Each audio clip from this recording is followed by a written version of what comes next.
हरे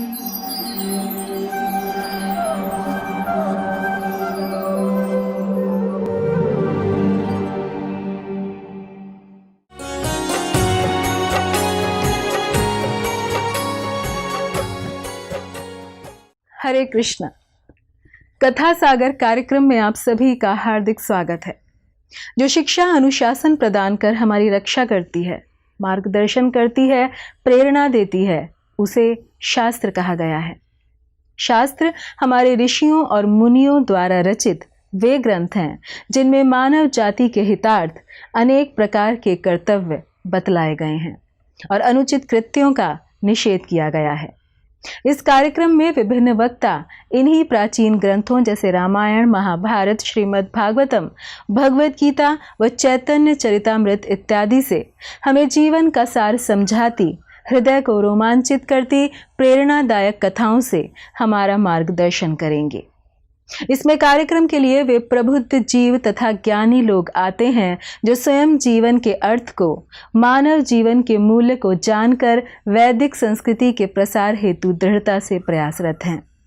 ये सभी महानुभाव गुरु परंपरा में आते हैं जो अत्यंत स्पष्टता व सरलता से जीवन के गूढ़ प्रश्नों को सहज ही समझा देते हैं, जिन्हें देखकर आप इस अमूल्य मानव जीवन को एक नए दृष्टिकोण से देखना प्रारंभ कर सकेंगे। तो आइए श्रवण करते हैं कथा सागर, इन सब की मंत्र मुग्ध करने वाली, वाक चातुरी से पूर्ण व अत्यंत ही सरल किंतु प्रभावी शैली में। धन्यवाद। हरे कृष्णा।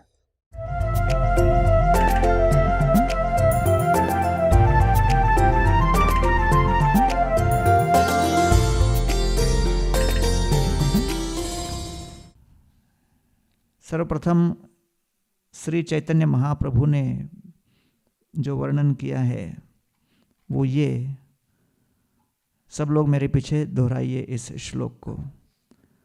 आराध्य भगवान ब्रजेश तनयस तद्धाम वृंदावनम रम्या काचिदुपासना ब्रजवधू वर्गेण वा कल्पिता। श्रीमद्भागवतं प्रमाणममलम् प्रेमापुमर्थो महान् श्रीचैतन्य महाप्रभोर्मतमिदम्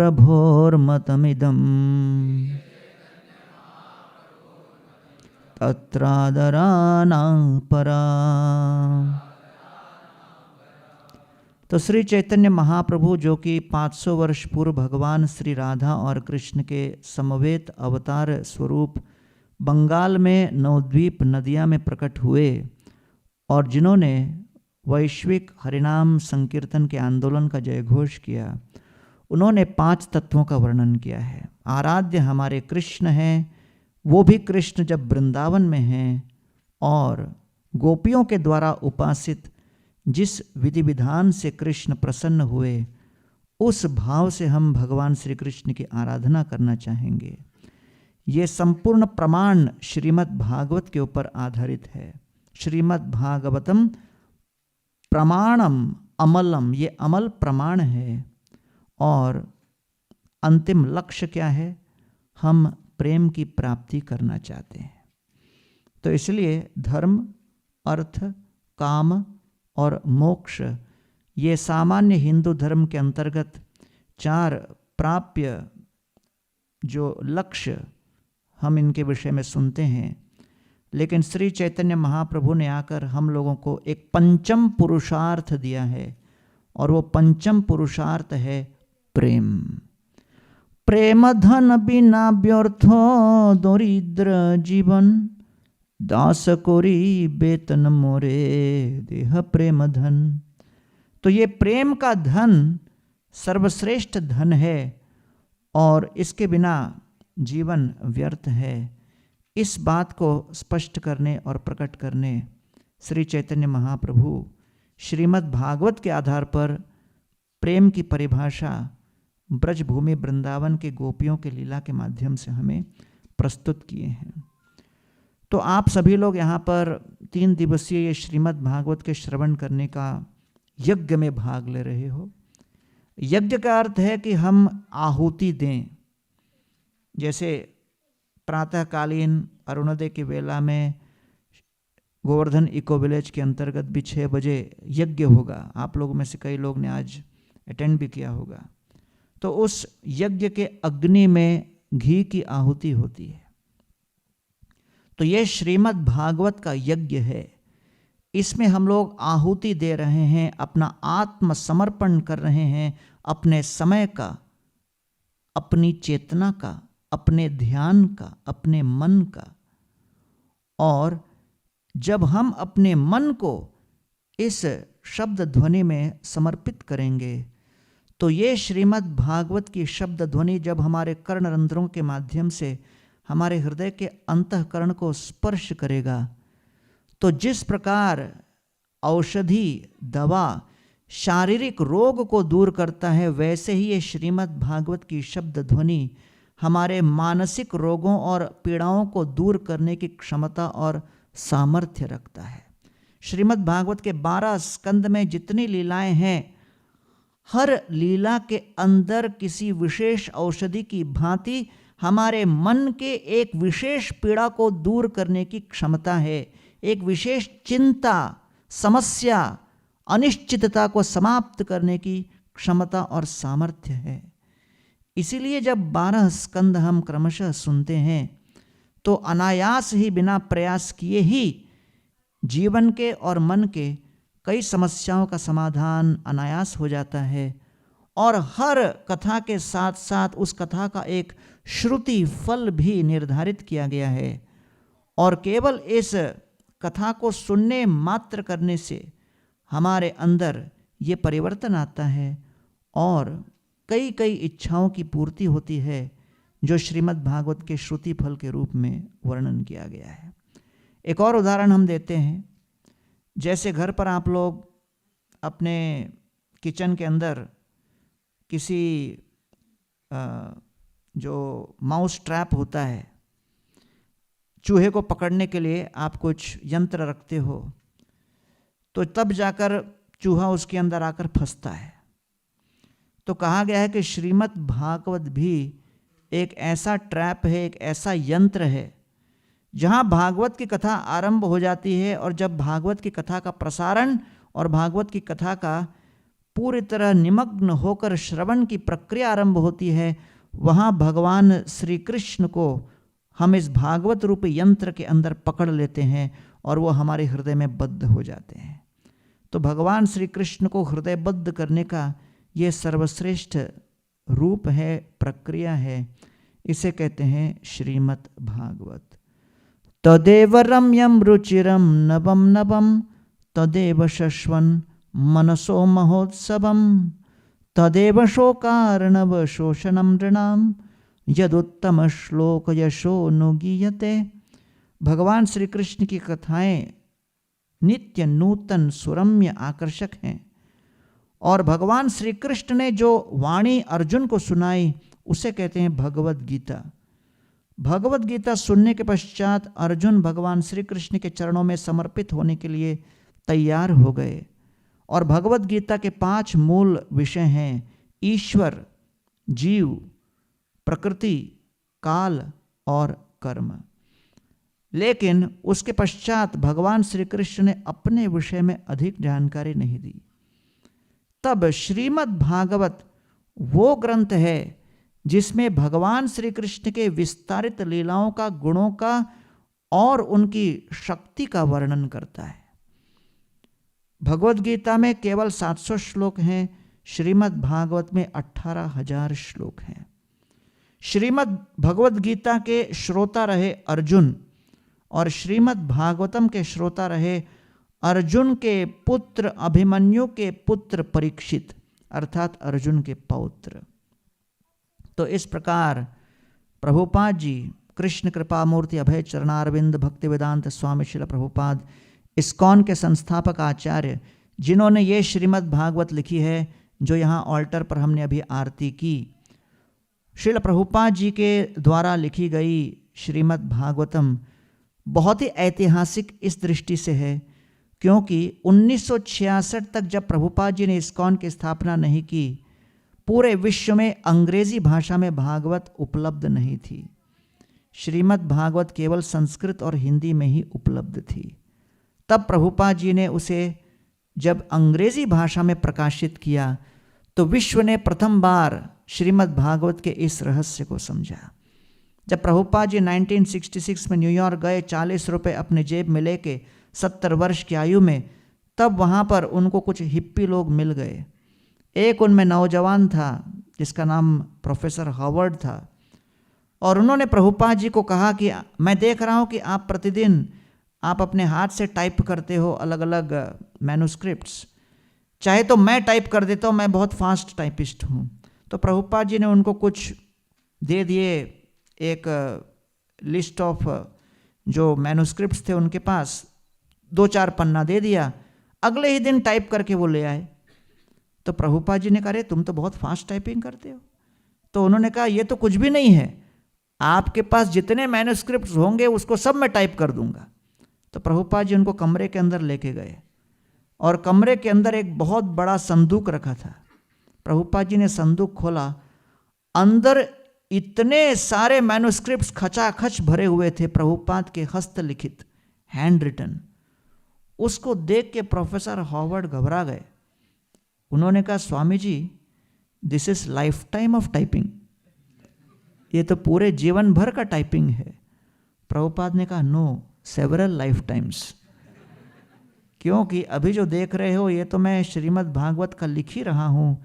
भागवत प्रकाशित करने के पश्चात में महाभारत, उसके बाद रामायण और वेदांत सूत्र और 108 उपनिषद, जितने वैदिक वाङ्मय का संपूर्ण इतना विशाल अपार सागर तुल्य धनराशि है, उसको सब मैं विश्व के समक्ष प्रकाशित करना चाहता हूँ, प्रस्तुत करना चाहता हूँ।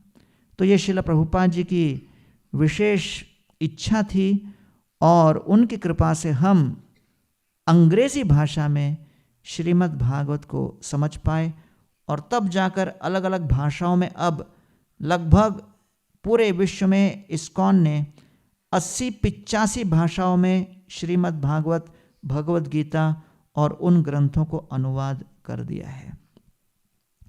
तो प्रभुपाद जी 1964 में अमेरिका जाने से पूर्व शांतिपुर बंगाल में गए और वहाँ पर अद्वैत आचार्य जी से प्रार्थना कर रहे थे कि मुझे अपने पाश्चात्य देश की इस यात्रा में सफलता दें। तब अचानक उनके गुरु भाई प्रभुपाद जी को मिले और कहा कि स्वामी महाराज हमने सुना है कि आप अमेरिका जा रहे हो। प्रभुपाद जी विनम्रता पूर्वक हाथ जोड़े और कहे मैं अमेरिका नहीं जा रहा हूँ, श्रीमद् भागवतम अमेरिका जा रहा है, मैं दास बन के उनके साथ जा रहा हूँ। ये शिला प्रभुपाद का भाव था कि मैं केवल एक दास हूँ। तो 18 जो मुख्य पुराण हैं वो यहाँ पर दिए गए हैं।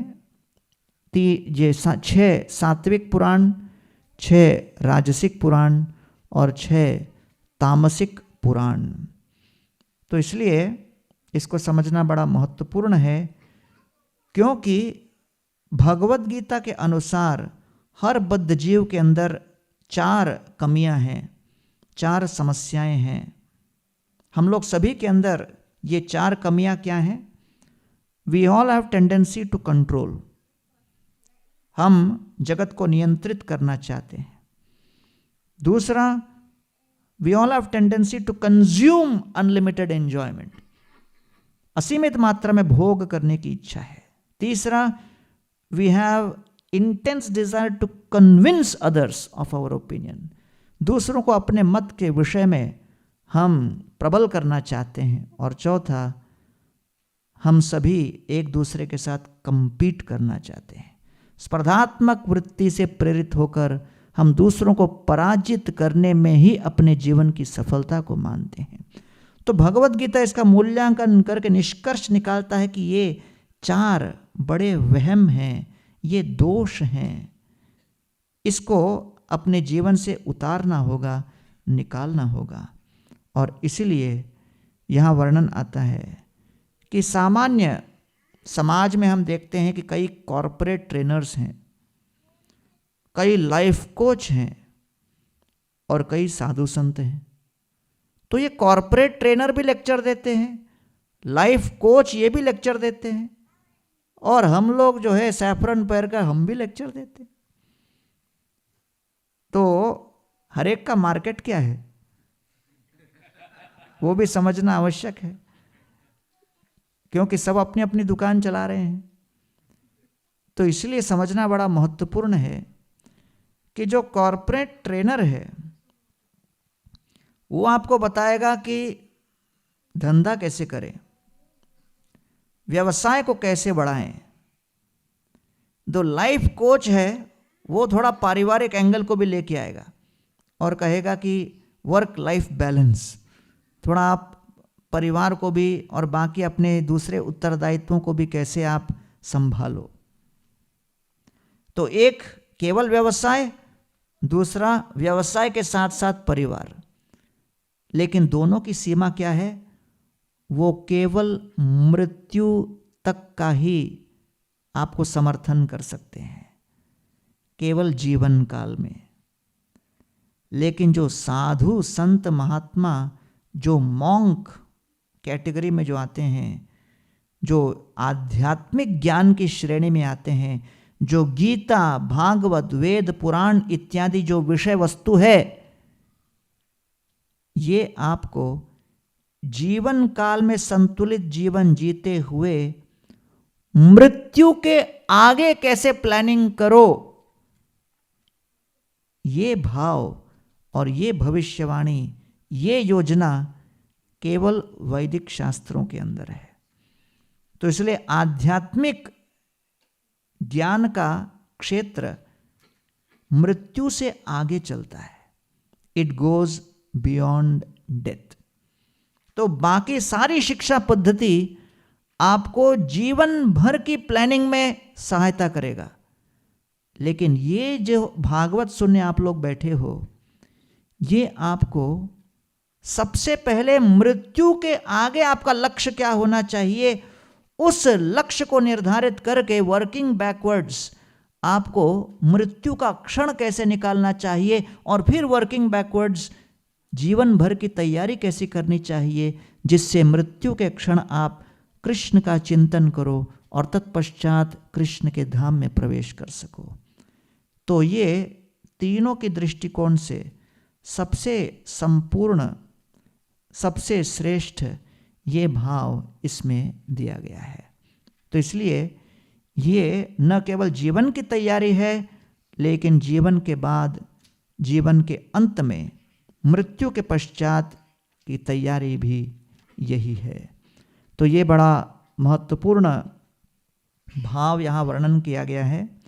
अभी मैं हाल ही में दुबई में एक प्रोग्राम दे रहा था और वहाँ पे मैं वर्णन कर रहा था कि एक किसी हमारे मित्र, किसी सज्जन को मिले प्रोग्राम में, और प्रोग्राम में मिलते मिलते विजिटिंग कार्ड एक्सचेंज करते हैं। तो उन्होंने विजिटिंग कार्ड दिखाया और विजिटिंग कार्ड में उनका नाम था और नाम के नीचे उनका एजुकेशनल क्वालिफिकेशन लिखा था। तो उसमें लिखा था PhD BF। तो ये भ्रमित हो गए, बोले यार BF क्या है? तो बोले PhD बट फेल। तो बोले यार ये अजीबोगरीब क्वालिफिकेशन है, कभी सुना ही नहीं। तो इसका अर्थ क्या है? तो उन्होंने कहा क्या करें, पिताजी की बड़ी अभिलाषा थी कि मैं PhD करूं, क्योंकि हमारे कॉलोनी में कई लोग PhD थे, क्योंकि हमारे कई कजिन PhD थे। तो इस प्रकार सामाजिक दबाव के अंतर्गत कई लोग भौतिक शिक्षा के मार्ग पर चलते चले जाते हैं। लेकिन फिर उन्होंने कहा बाद में मैं औकात समझ गया, इसलिए मैं जो है ड्रॉप आउट हो गया। लेकिन सोचा कि जब कॉन्फ्रेंस वगैरह में जाऊंगा तो लोग पूछेंगे ये कैसे घुस गया यहाँ, तो इसलिए मैंने सोचा PhD लगा देता हूँ। लेकिन सत्य को व्यक्त करने के लिए आगे BF भी लगा दिया। और सच बताऊं तो अधिकांश लोगों को लगता है ये PhD BF जो है PhD के आगे का कोई डिग्री है। आप प्रथम व्यक्ति हो जो पर्दाफाश कर रहे हो। तो इसलिए ज्ञान बड़ा आकर्षक है। पूरा विश्व इस बात का ऐलान करता है कि एजुकेशन इज द की, लेकिन एजुकेशन शब्द लैटिन के एडुकारी से आता है, जिसका अर्थ है to bring out that which is within, जो हृदय के अंतःकरण में स्थित है उसको प्रकाशित करना ही शिक्षा का मूल केंद्र है, मूल भाव है। आगे तो श्रीमद् भागवत को हम इस प्रकार से देखते हैं कि श्रीमद् भागवत में अलग अलग राजाओं की सूची आती है और अलग अलग कैरेक्टर इसमें आते हैं, और उनके शिक्षाओं से हम देखते हैं कि हमें जीवन में किस प्रकार जीना चाहिए जिससे हम भगवान को प्राप्त कर सकें। श्रीमद् भागवत को भगवान श्री कृष्ण के देह से तुलना की गई है। प्रथम और दूसरा स्कंद श्री कृष्ण के चरण कमल, तृतीय स्कंद उनके जंघा, चतुर्थ पांचवा स्कंद उनका नाभिस्थल, छठा सातवां स्कंद उनका वक्षस्थल, और इस प्रकार दशम स्कंद भगवान श्री कृष्ण का मुखमंडल। तो ये संपूर्ण श्रीमद् भागवत भगवान का विग्रह है और भगवान के विग्रह से अभिन्न है। तो भगवान मछली के रूप में आते हैं, उनको क्या कहते हैं? मत्स्य। जब कछुए के रूप में आते हैं क्या कहते हैं? जब आधे नर और आधे सिंह के रूप में आते हैं क्या कहते हैं? वैसे ही भगवान जब किसी बुक के रूप में, ग्रंथ के रूप में प्रकट होते हैं उनको कहते हैं श्रीमद् भागवतम। तो आगे ये दिया गया है, ये पूरा वर्णन जो कि श्रीमद् भागवत के संपूर्ण प्रथम स्कंद से लेकर 12वां स्कंद किस प्रकार भगवान श्री कृष्ण साक्षात विद्यमान है और भागवत के अलग अलग विषयों का इसमें वर्णन है।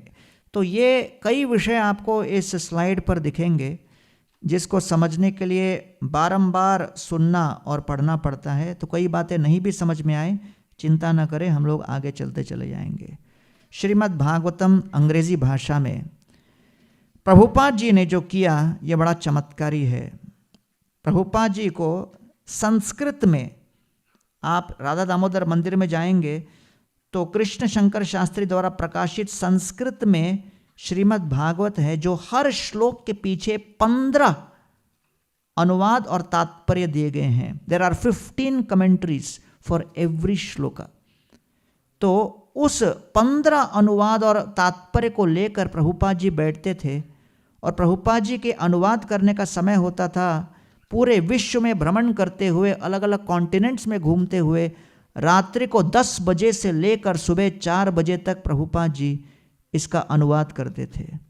तो ट्रांसलेशन अर्थात उच्चारण, ट्रांसलिटरेशन इसको कहते हैं, फिर संधि विच्छेद करना हर शब्द का, फिर उसका अनुवाद करना, सिनोनिम ढूंढना, ट्रांसलेशन, वाक्य को योजना बनाना, और फिर जाकर प्रभुपाद जी उसको तात्पर्य देते थे। मतलब एक शब्द, एक श्लोक आपको जो दिख रहा है भागवत का, लेकिन उस श्लोक के अंदर ये 5 श्रेणियों का प्रमुख काम है। So it is hard work.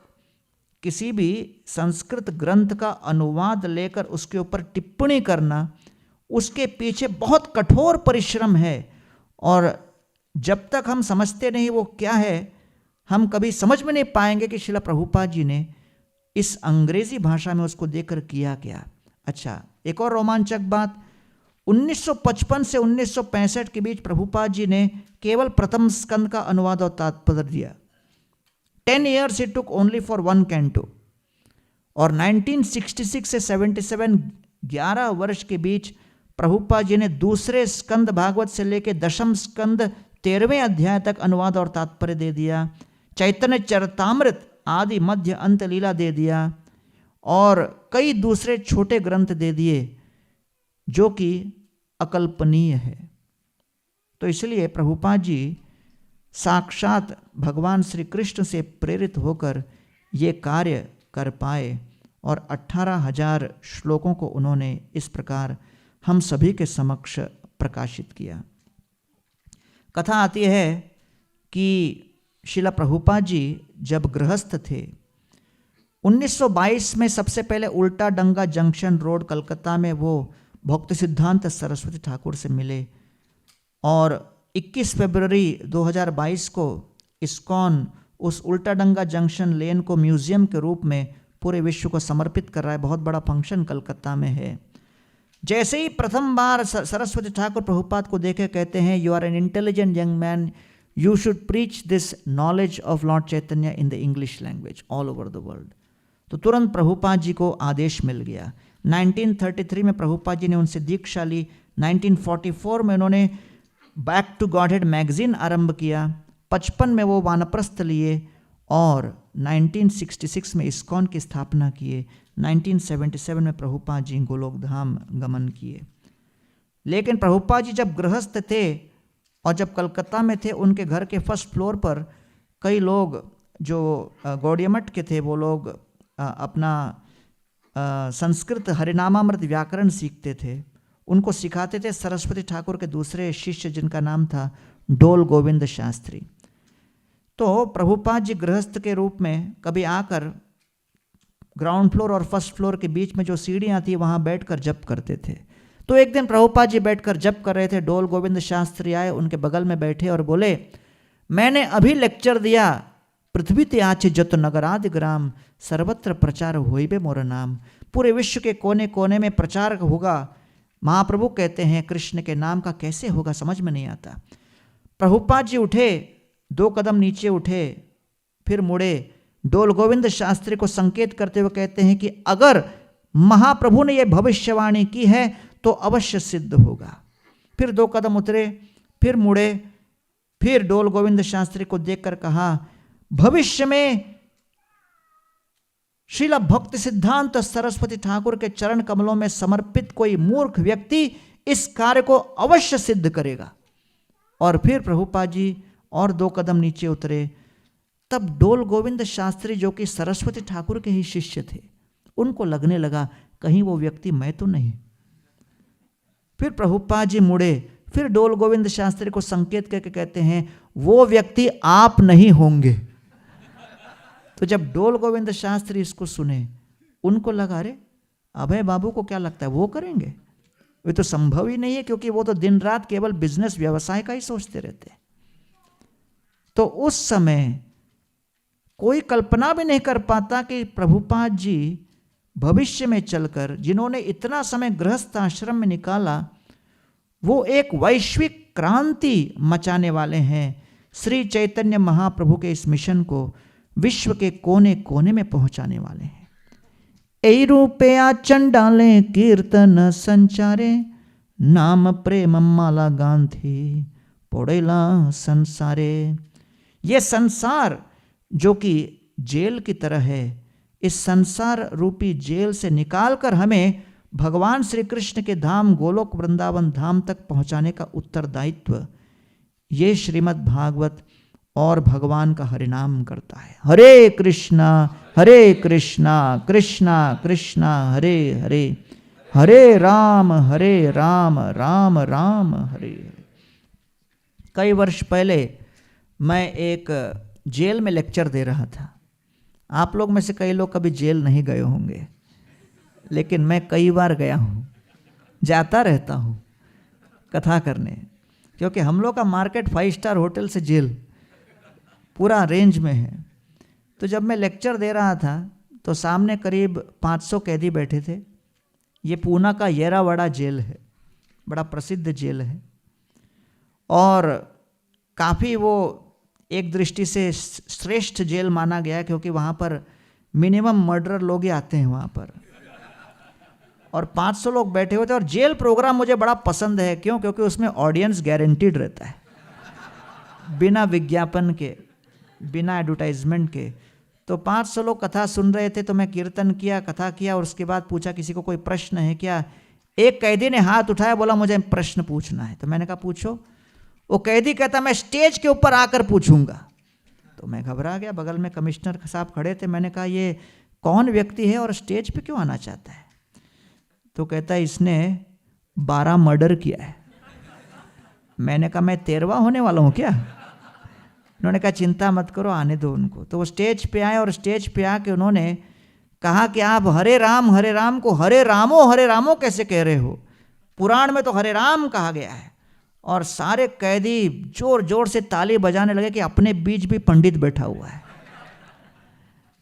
और फिर मैंने उसको उत्तर देने के पश्चात फिर उससे पूछा कि भाई इतनी भरी जवानी में आप इतना मर्डर करके आ गए, ये कैसे हो गया? बोले क्या करें, जब हृदय के अंदर क्रोध का आवेश होता है तो मेरी विवेक शक्ति समाप्त हो जाती है और मैं पागल सा हो जाता हूँ। लेकिन मुझे लगता है कृष्ण का ही अरेंजमेंट है कि मैं जेल में आया, क्योंकि जेल में हर व्यक्ति को कोई ना कोई काम दिया जाता है कुछ करने का। तो बोले मुझे काम दिया गया है ब्रेल भाषा में ग्रंथ को अनुवाद करने का, from Hindi to Braille language. तो बोले और कौन सी बुक मुझे मिली है? Bhagavad Gita as it is by Prabhupada. उसको वो ब्रेल लैंग्वेज में ट्रांसलेट कर रहे थे। और फिर कुछ ही दिनों में वहाँ पूरे येरवाड़ा जेल में ज़बरदस्त प्रीचिंग प्रोग्राम स्टार्ट हो गया और वहाँ कम से कम 15-20 लोग 16 माला कर रहे थे। मैं काउंसलर नहीं था उनका, इतना साहस नहीं था। तो वहाँ पर लोकल किसी ने उत्तरदायित्व लिया था और ये कर रहे थे। तो वास्तव में जैसे प्रथम स्कंद भागवत इस कॉन्सेप्ट्स, हिस्ट्री, कैरेक्टर्स और बैक स्टोरी, तो इस ग्रंथ के आधार पर पूरी क्रांति मचती है, परिवर्तन आता है। तो प्रथम स्कंद का ये प्रथम श्लोक हम लोग सब मिलकर बोलेंगे। पहला लाइन मैं बोलूँगा, उसके पीछे पीछे आप दोहराइए। ओम नमो भगवते वासुदेवाय।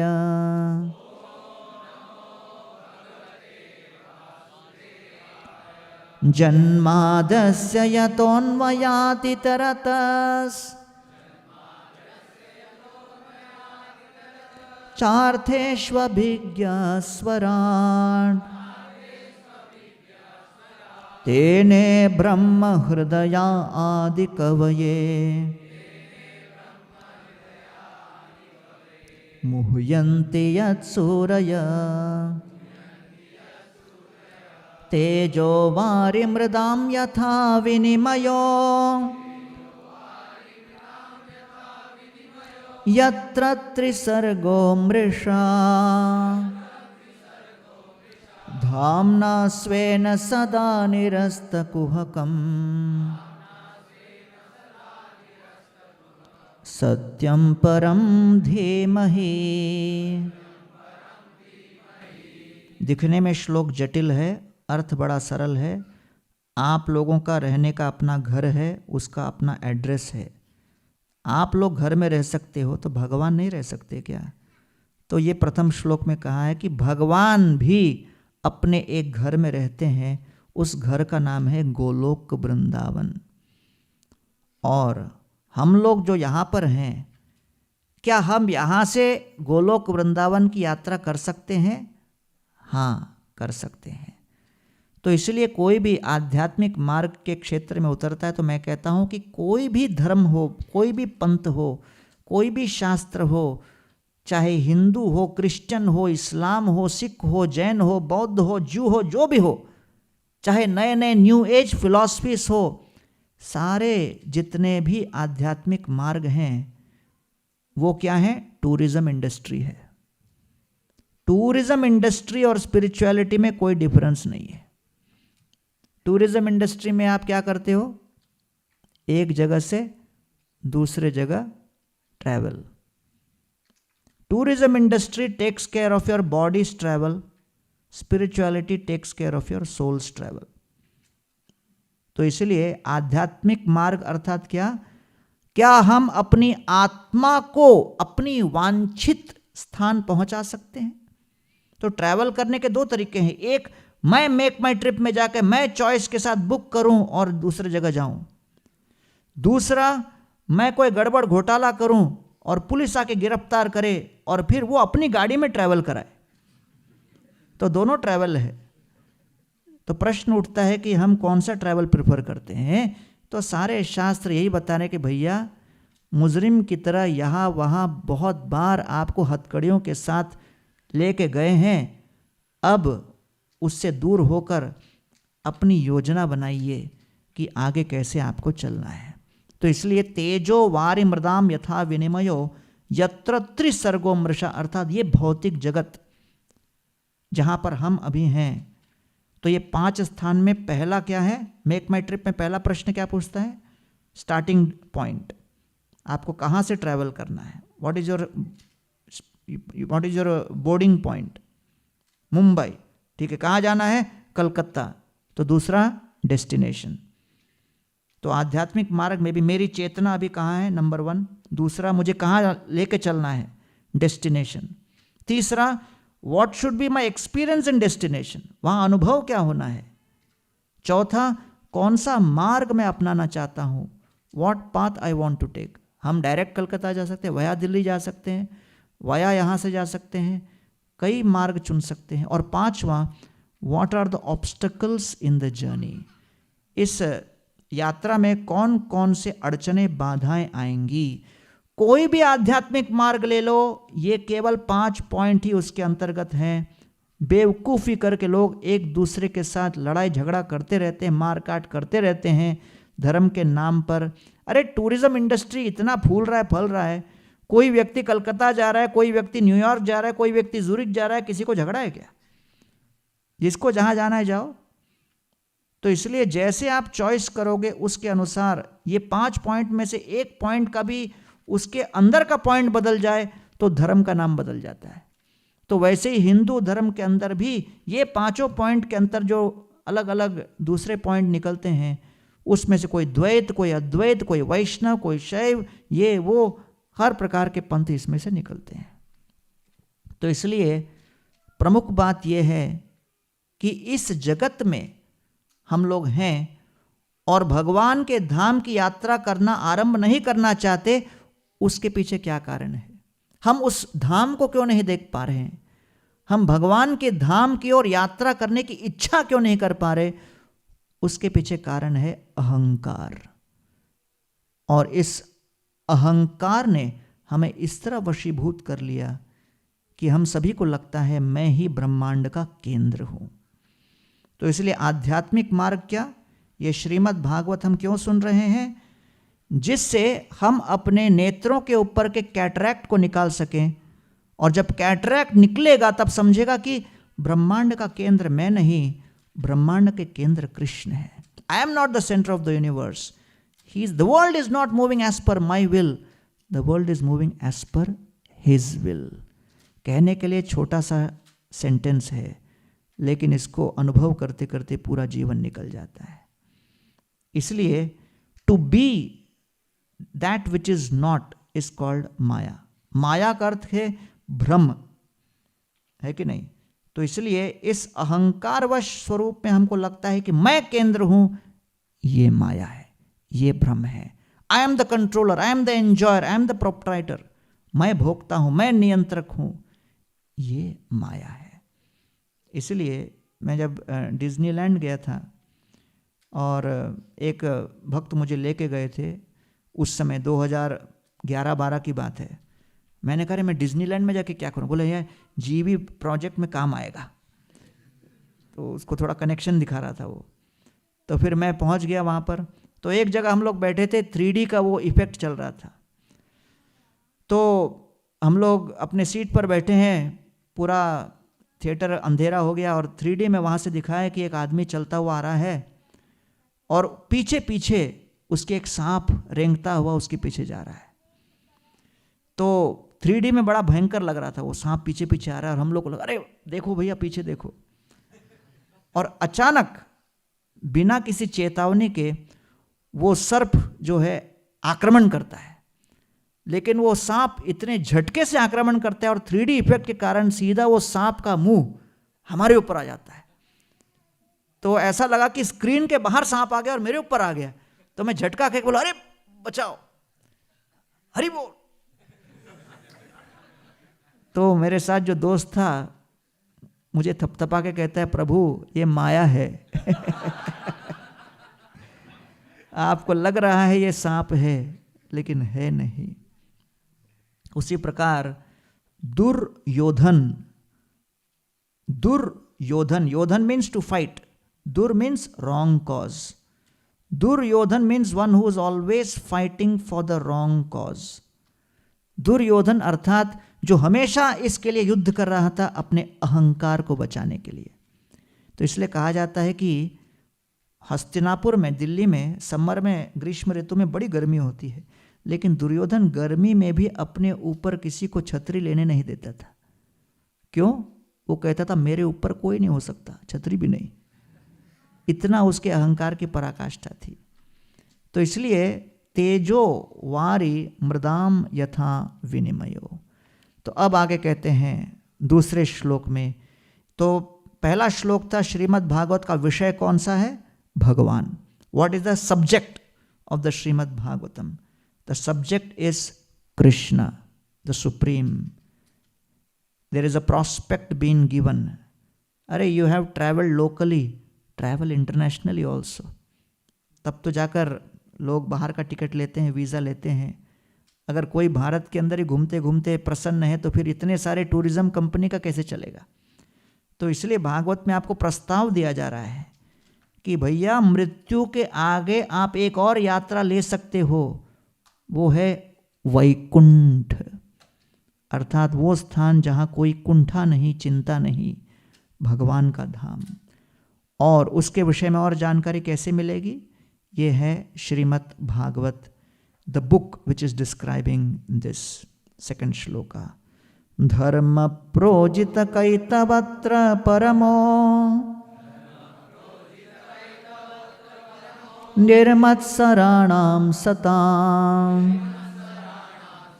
वेद्यं वास्तवमत्र वस्तु शिवदम् तापत्रयोन्मूलनम्। श्रीमद्भागवते महामुनिकृते किं वा परैरीश्वर सद्यो हृदि अवरुध्यतेऽत्र कृतिभिः शुश्रूषुभिः तत्क्षणात्। तो ये श्रीमद् भागवत ऐसा ग्रंथ है जो हर प्रकार के कैटव धर्म का तिरस्कार करता है और जो वास्तविक रूप से वेद्य वस्तु है भगवान, उनका ज्ञान कराता है। इसे सुनकर हृदय में शुद्धिकरण होगी और हर प्रकार का शुभ जीवन में प्रकट होगा। महामुनि वेदव्यास ने स्वयं उत्तरदायित्व लिया, अर्थात भगवान श्री कृष्ण स्वयं वेदव्यास के रूप में प्रकट होकर उन्होंने श्रीमद् भागवत के ग्रंथ का संकलन किया। और जो भी इस श्रीमद् भागवत का श्रवण करेगा सद्यो हृदय अवरुध्यते, तत्क्षण, क्षण भर में हृदय के अंदर भगवान श्री कृष्ण प्रकट हो जाएंगे। शुश्रूषुभि तत्क्षणात्। शृण्वत श्रद्धया नित्यं गृणतश्च स्वचेष्टितं कालेन नाति दीर्घेन भगवान विशते हृदय। श्रीमद् भागवत को प्रतिदिन पढ़ना चाहिए, श्रवण करना चाहिए। कैसे? श्रद्धा से, नित्यम, प्रतिदिन, स्वचेष्टितम, चेष्टा के साथ। जब इस प्रकार हम भागवत के ग्रंथ का श्रवण पठन करेंगे तब भगवान विशते हृदय, भगवान हमारे हृदय में प्रकट हो जाएंगे। वास्तविक शांति की अनुभूति हम करेंगे। प्रोग्राम करने जा रहा था बंबई में, मैंने देखा बगल में एक बहुत बड़ा हाउसिंग कॉम्प्लेक्स था और उसमें लिखा हुआ था Sukh Shanti apartments under repair and maintenance. तो हम सभी के सुख और शांति की कल्पनाएं निरंतर ऐसी परिस्थिति में रहती है। लगता है कि बस अगले मोड़ पर सुख है, उसके अगले मोड़ पर शांति है, और इस प्रकार पूरा जीवन चलता चला जाता है। यहाँ पर एक प्रस्ताव दिया जा रहा है कि भाई एक दूसरा तरीका है कि आपने अपने जीवन में कई व्यक्तियों के साथ संबंध स्थापित किया है, कई वस्तुओं के साथ संबंध स्थापित किया है, कई पदों के साथ, कई संस्थाओं के साथ, कई भावनाओं के साथ आपने संबंध स्थापित करके बहुत कुछ जूझ लिया है, अनुभव कर लिया है। अब जीवन में एक बार श्री कृष्ण के साथ भी संबंध स्थापित करके देखिए कि उसके आदान प्रदान में क्या मिलता है। भगवान एक प्रस्ताव दे रहे हैं, is giving just a proposal. सब आजमा लिया, हमको भी आजमाओ भैया, इतना बड़ा रिस्क फैक्टर तो नहीं है, क्या बुरा होगा, है कि नहीं। तो ये कह रहे हैं कि भाई श्री कृष्ण के साथ जो संबंध स्थापित करे उसके जीवन में कैसी क्रांति मचती है। आगे अब इस भागवत का वर्णन करते हुए कह रहे हैं कि कोई कहेगा हाँ लेकिन मैं तो वास्तव में ना सारे वेदों को पढ़ना चाहता हूँ, सारे वेदों को पढ़ूंगा, वो वेदों को पढ़ने के बाद फिर मैं स्वयं निष्कर्ष निकालूंगा। तो यहाँ कह रहे हैं कि भैया इतना समय है क्या आपके पास? अगर इतना समय नहीं है, जो लोग इस बात में विश्वास करते हैं कि हम किसी निष्कर्ष पे आना चाहते हैं, we want to understand the conclusion, summary, काम की बात बताओ, पते की बात बताओ, तो यहाँ कह रहे हैं संपूर्ण वैदिक वाङ्मय का सार तत्व, पका हुआ फल, अगर वेद वृक्ष की भांति हैं तो इस वेद रूपी वृक्ष का पका हुआ फल श्रीमद् भागवत है। अगर भागवत समझ लिया, सुन लिया, जान लिया, आंतरीकरण करके अपने जीवन में उतार लिया, तो फिर आपको जीवन में अन्य किसी ज्ञान के, वेदों के आधार पर आवश्यकता नहीं। सब लोग बोलिए, निगम कल्पतरोर गलितम फलम सुख मुखात अमृत द्रव संयुतम पिबत भागवतम रसमालयम मुहुरहो रसिका भुवि भावुका। तो कह रहे हैं कि ये वेदों का पका हुआ फल वास्तव में हम सभी के लिए बड़ा पूजनीय है। और श्रीमद् भागवत को पीने के लिए क्या करना है? केवल ध्यान पूर्वक मग्न होकर श्रवण कीजिए और धीरे धीरे श्रवण करके हृदय में परिवर्तन आएगा। आगे भागवत के प्रवक्ता शुकदेव गोस्वामी को प्रणाम करते हुए तीसरा श्लोक दूसरे अध्याय का कहते हैं, यह स्वानुभावम अखिल श्रुति सारमेकम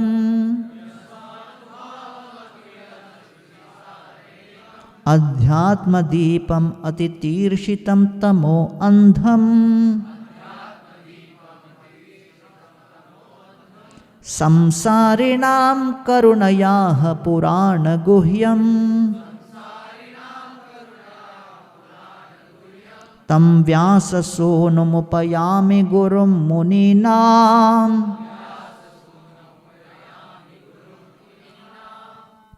तो श्रीमद् भागवत सुनाया गया वेदव्यास के पुत्र व्यास शुकदेव गोस्वामी के द्वारा। तो उनको यहाँ प्रणाम कर रहे हैं कि सारे अंधकारमय तम को नष्ट करने की क्षमता रखने वाले उनके वचनों ने पूरे ब्रह्मांड को पूरी तरह कृतार्थ किया। संसारिणाम करुणयाः, उन्होंने कृपावश ये ज्ञान लोगों के सामने प्रस्तुत किया। तो प्रश्न उठता है कि श्रीमद् भागवत के प्रथम स्कंद के ही प्रथम अध्याय में 6 महत्वपूर्ण प्रश्न पूछे गए।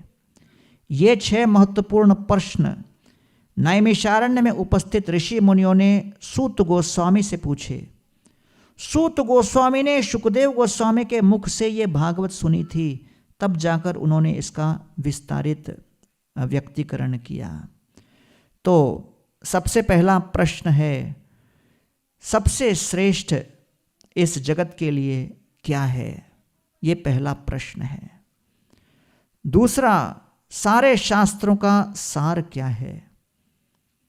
तीसरा, भगवान श्री कृष्ण के प्राकट्य के पीछे मूल कारण क्या था? चौथा, भगवान अलग अलग पुरुष अवतारों के रूप में प्रकट होते हैं, गोलोक धाम में हैं, लेकिन ये भौतिक जगत का निर्माण किसने किया? तो भगवान महाविष्णु, गर्भोदक्षाय विष्णु, क्षीरोदक्षाय विष्णु के रूप में भौतिक जगत का निर्माण भी वही करते हैं। लेकिन भौतिक जगत का निर्माण करने के बाद भगवान इन जीवों को भूल नहीं जाते, उनको बारंबार आकर्षित करने के लिए फिर लीलावतारों के रूप में प्रकट होते हैं कि भाई बेटा आप घर छोड़ के चले गए, लेकिन पिता आपकी राह देख रहे हैं गोलोक में, आ जाइए। तो इसलिए लीलावतार वो हैं जो हमारा ध्यान आकर्षित करने आते हैं। और फिर कहते हैं कि भगवान जब अपनी लीला समाप्त करके गए तब धर्म ने किसका आश्रय लिया। इस प्रकार तो 1.1.9 तो ये बड़ा सुंदर श्लोक है। 9वें श्लोक में कहते हैं मुनयः साधो पृष्टोहम, मुनयः साधु पृष्टोहम भवद्भिर्लोकमंगलम यत्कृतः कृष्ण संप्रश्नो येनात्मा में प्रसीदति। 1.1.9 ठीक है। तो ये बड़ा इंपॉर्टेंट है समझना। तो सबसे मुख्य बात है कि संपूर्ण श्रीमद् भागवत में ये 6 प्रश्नों का उत्तर दिया गया है जो आपके सामने यहां पर स्क्रीन पर उपस्थित थे। What is the ultimate good? What is the essence of the scriptures? Why Krishna appeared? What are the Purushavasaras? What are the Leelavataras? And where did Dharma take shelter? तो ये जो प्रश्न मुख्य हैं और इन प्रश्नों के आधार पर उत्तर को ही भागवत कहा गया है। तो इसलिए कोई भी जीवन में परिवर्तन कब आता है? जब हम उचित प्रश्न पूछें। तो हमें अपने जीवन में कैसा प्रश्न पूछना चाहिए जिससे मृत्यु के पश्चात भी मैं सनातन जीवन किस प्रकार जी सकूं, उसके विषय में जब हम प्रश्न पूछने लगते हैं तब भागवत हमारे लिए रेलेवेंट होने लगता है। अगर आपके मन में प्रश्न है कैसे कमाऊं, कैसे मैं पॉलिटिकल पावर प्राप्त करूं, कैसे मैं सामाजिक प्रतिष्ठा प्राप्त करूं, ये सब प्रश्नों के उत्तर के लिए कई कई दूसरे भौतिक उपन्यास, भौतिक ग्रंथ हैं, भौतिक विषय है, ये इसके लिए रेलेवेंट नहीं है। भागवत उनके लिए रेलेवेंट होने लगता है जो जीवन के आगे, मृत्यु और मृत्यु के आगे कल्पना करने लगता है कि भाई मृत्यु का भी प्लानिंग किया जा सकता है। अभी तक तो मुझे लगा केवल लाइफ का ही प्लानिंग हो सकता है। तो जिन लोगों को अपने डेथ की प्लानिंग में इंटरेस्ट है, ये भागवत उनके लिए है। और पूरी इस्कॉन संस्था बनाई गई है to help people with planning for their death. That is the only purpose. मंदिर के विग्रह को देख के ये समझेगा नहीं आपको, लेकिन हम लोग का असली धंधा यही है। इसलिए हम लोग इस संस्था में आए हैं because we are serious about solving the problem of death. We are convinced death is a solvable problem. और इसलिए सामाजिक रूप में हम लोग इतने स्पष्ट रूप से बोलते नहीं, लेकिन भागवत में जो आ गए उनको तो असली बताना ही पड़ेगा। बाकी लोगों को लगता है ये तो नाचते हैं, गाते हैं, अच्छा प्रसाद बांटते हैं, गोविंदास बढ़िया चलता है, लेकिन हमारा मूल विषय क्या है? Trying to solve the problem of death. तो इसलिए ये प्रश्न यहां से उठता है कि भाई हमने सब कुछ प्रयास किया, अब क्या हम ये भी प्रयास कर सकते हैं क्या? The questions begin from there.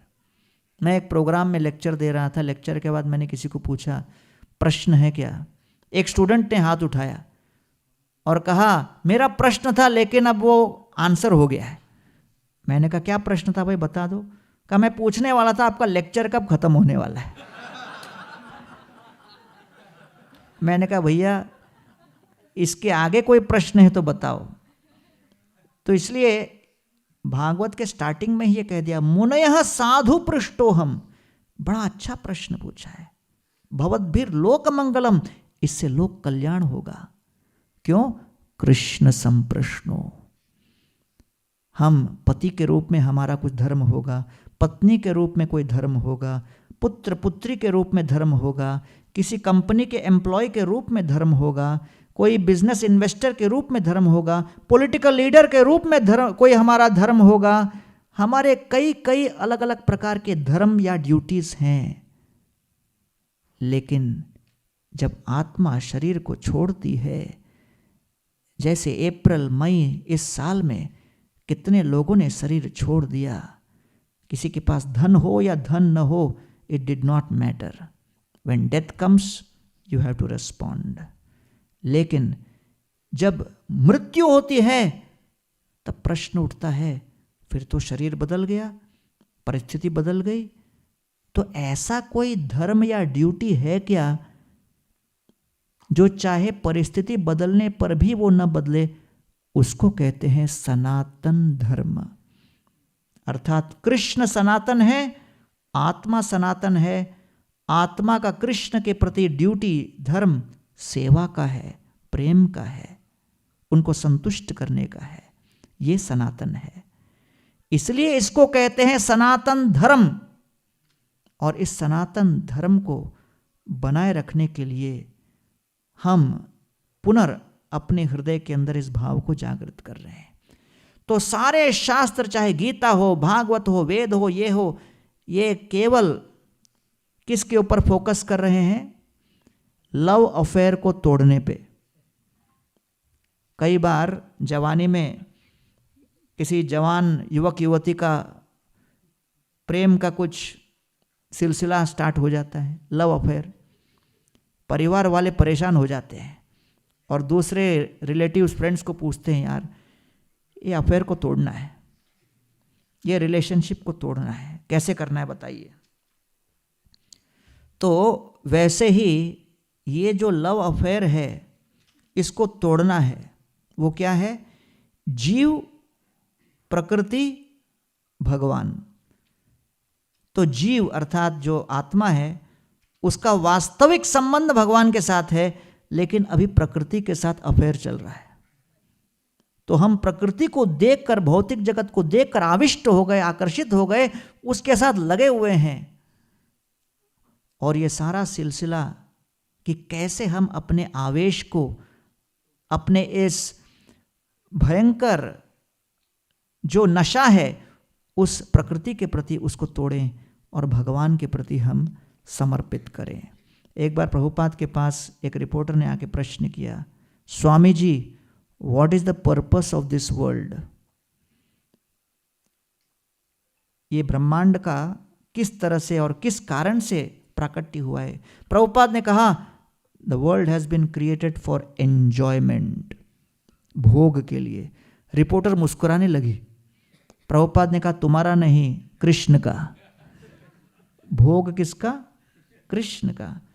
उनके संतोष के लिए ये जगत तैयार किया गया है। तो इसलिए ये 6 प्रश्नों को अगर हम देखें, भक्ति, भगवान और भागवतम, ये 6 प्रकार से हम लोग इसको डिवाइड कर सकते हैं।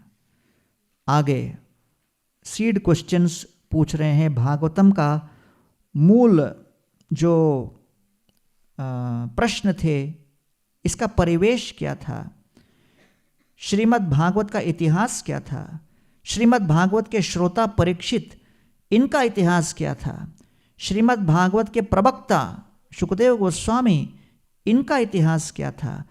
शुकदेव गोस्वामी विरक्त संत, वैराग्य चूड़ामणि और महाराज परीक्षित, इतने बड़े चक्रवर्ती सम्राट, दोनों के बीच मिलन कैसे हुआ? 1:4-12। तो इस सुंदर श्लोक में सूत गोस्वामी को सारे नैमिषारण्य के ऋषिगण प्रश्न पूछ रहे हैं। शिवाय लोकस्य भवाय भूतये य उत्तम श्लोक परायणा जना जीवन्ति नात्मार्थमसौ पराश्रयम्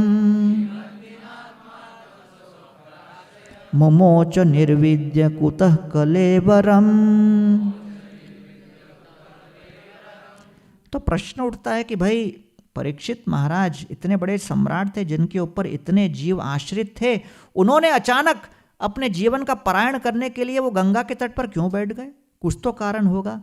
तो फिर इतिहास बताना आरंभ करते हैं। सबसे पहले कहते हैं व्यासदेव जी बद्रिक आश्रम में बैठकर सारे वेद लिख डाले, लेकिन व्यासदेव सारे वेद, सारे पुराण, सारे उपनिषद लिखने के पश्चात भी बड़े असंतुष्ट थे।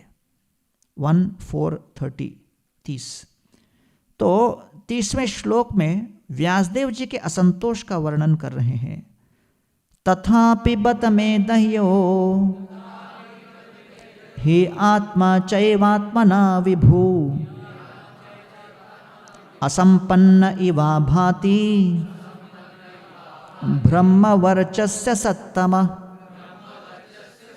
व्यासदेव असंतुष्ट थे।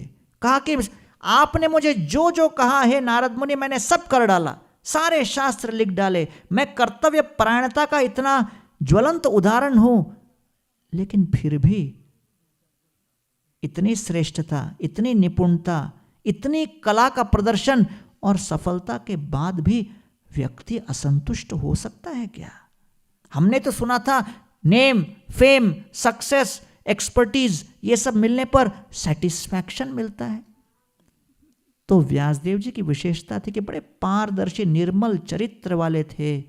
इतना सब कुछ प्राप्त करने के बाद भी अपने हृदय के वास्तविक असंतोष को व्यक्त करने के लिए तैयार थे। इसके लिए नम्रता की आवश्यकता पड़ती है। सफल होने पर भी अपनी असमर्थता को व्यक्त करना बहुत कठिन है। तो व्यासदेव जी की यह विशेषता थी। जब उन्होंने व्यक्त किया I am still dissatisfied, I have to be honest and authentic, मुझे पारदर्शी रूप से व्यक्त करना होगा। लोग आके कह रहे हैं अरे व्यासदेव जी आपने ग्रंथ लिख डाले, आपकी जय हो जय हो। सामाजिक दृष्टि से तो हमें इतना लोग बड़ा चढ़ा के रखे हुए हैं, लेकिन मैं जानता हूं अंदर कितना बैंड बजा हुआ है। मैं व्यक्त करना चाहता हूं कि बताइए इसका उपाय क्या है। तो नारद मुनि अगले श्लोक में 31 वर्ष में कहते हैं, जो ये भागवत के श्लोक बड़े शक्तिशाली हैं, तो आप भी थोड़ा उत्साह के साथ इन श्लोकों को बताएं। और प्रभुपाद जी ने इस तरह कह दिया कि इंग्लिश में लिखवा दिया, जिससे जिसको संस्कृत नहीं भी आती वो भी बोल सकता है, और संस्कृत नहीं भी आती, व्याकरण नहीं भी आती, तो आपको केवल रिपीट करना है। सब बोलिए, किं वा भगवता धर्म न प्रायेण निरूपिता प्रिया परमहंसानां त एव हि अच्युत प्रिय। नारद मुनि कहते हैं व्यासदेव जी आपने जो कुछ लिखा, संस्कृत में लिखा, पारंगत विद्वान की तरह लिखा, श्रेष्ठ अलंकारों का प्रयोग किया, संस्कृत के विपुल विद्वत्ता में आपसे श्रेष्ठ दूसरा कोई नहीं, लेकिन आपने एक ही कमी छोड़ दी। क्या? आपने अपने विषय के रूप में भगवान श्री कृष्ण की बारंबार स्तुति नहीं की। और क्योंकि आपने भगवान श्री कृष्ण की स्तुति नहीं की? क्योंकि आत्मा तो कृष्ण के साथ नित्य शाश्वत संबंध में जुड़ा हुआ है।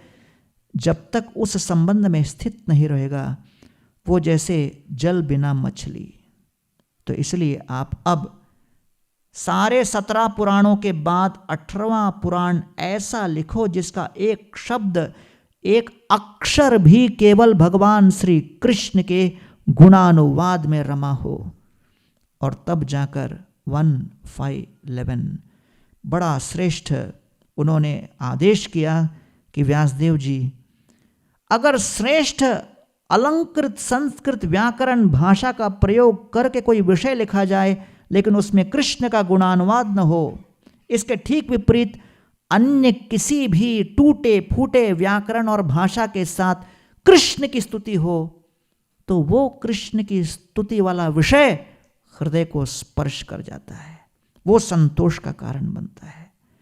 तो इसलिए अगर आपको भाषा का ज्ञान नहीं, आपको भाषा पर नियंत्रण नहीं, न लिख पाते हो न बोल पाते हो, लज्जा शून्य होकर केवल कृष्ण की स्तुति करो, उस स्तुति में ही वास्तविक संतोष सन्निहित है। तद्वाग विसर्गो जनताघ विप्लवो यस्मिन् प्रतिश्लोक अबद्धवत्तपि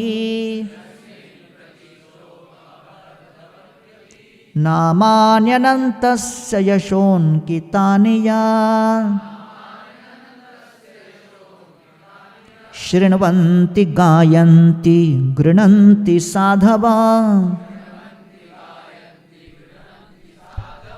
ये फाउंडेशनल श्लोक था प्रभुपाद का भागवत को अंग्रेजी भाषा में अनुवाद करने के लिए। इसमें यह कहा गया है कि अबद्धवत अपि, अर्थात अगर किसी भाषा का पूरा ज्ञान न भी हो, टूटी फूटी भाषा में भले क्यों न हो, लेकिन कृष्ण की स्तुति करने का प्रयास प्रशंसनीय है, श्लाघनीय है। तो प्रभुपाद ने कहा, इंग्लिश में not be my first language, doesn't make any difference, I should make an effort to write in English. तो इसीलिए श्रील प्रभुपाद जी ने जो आरंभ के दिनों में जो लिखा प्रथम स्कंद, उसमें इतना इंग्लिश एडिटिंग परफेक्ट नहीं था, because English was not his first language. लेकिन उनके साथ जो लोग जुड़े, भक्त लोग जुड़े, सब अमेरिकन थे, English was their first language. तो उन लोगों ने फिर उसको एडिट किया। तो एक बार प्रभुपाद जी के एक शिष्य एडिट करके लेके आए और प्रभुपाद जी ने लिखा था श्री श्री राधा कृष्ण। तो उनके एडिटर शिष्य ने एक श्री को कट कर दिया। प्रभुपाद ने कहा, एक श्री को क्यों कट किया? तो एडिटर ने कहा, श्री श्री रेपिटिशन है। प्रभुपाद ने कहा, when I write in your language edit me, when I write in my language you can't edit me. तो प्रभुपाद जी के पास ऐसे ऐसे शिष्य आए जिन्होंने इतना सुंदर एडिटिंग करके, जितने एडिटर थे English editor 10th standard fail थे।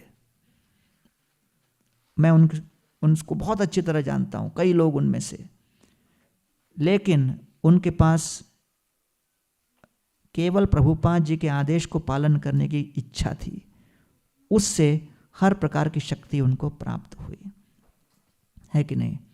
इसलिए प्रभुपाद जी जब लंदन पहुंचे तो लंदन में उनको किसी ने प्रश्न किया, Swami ji why have you come to London, आप लंदन क्यों आए हो?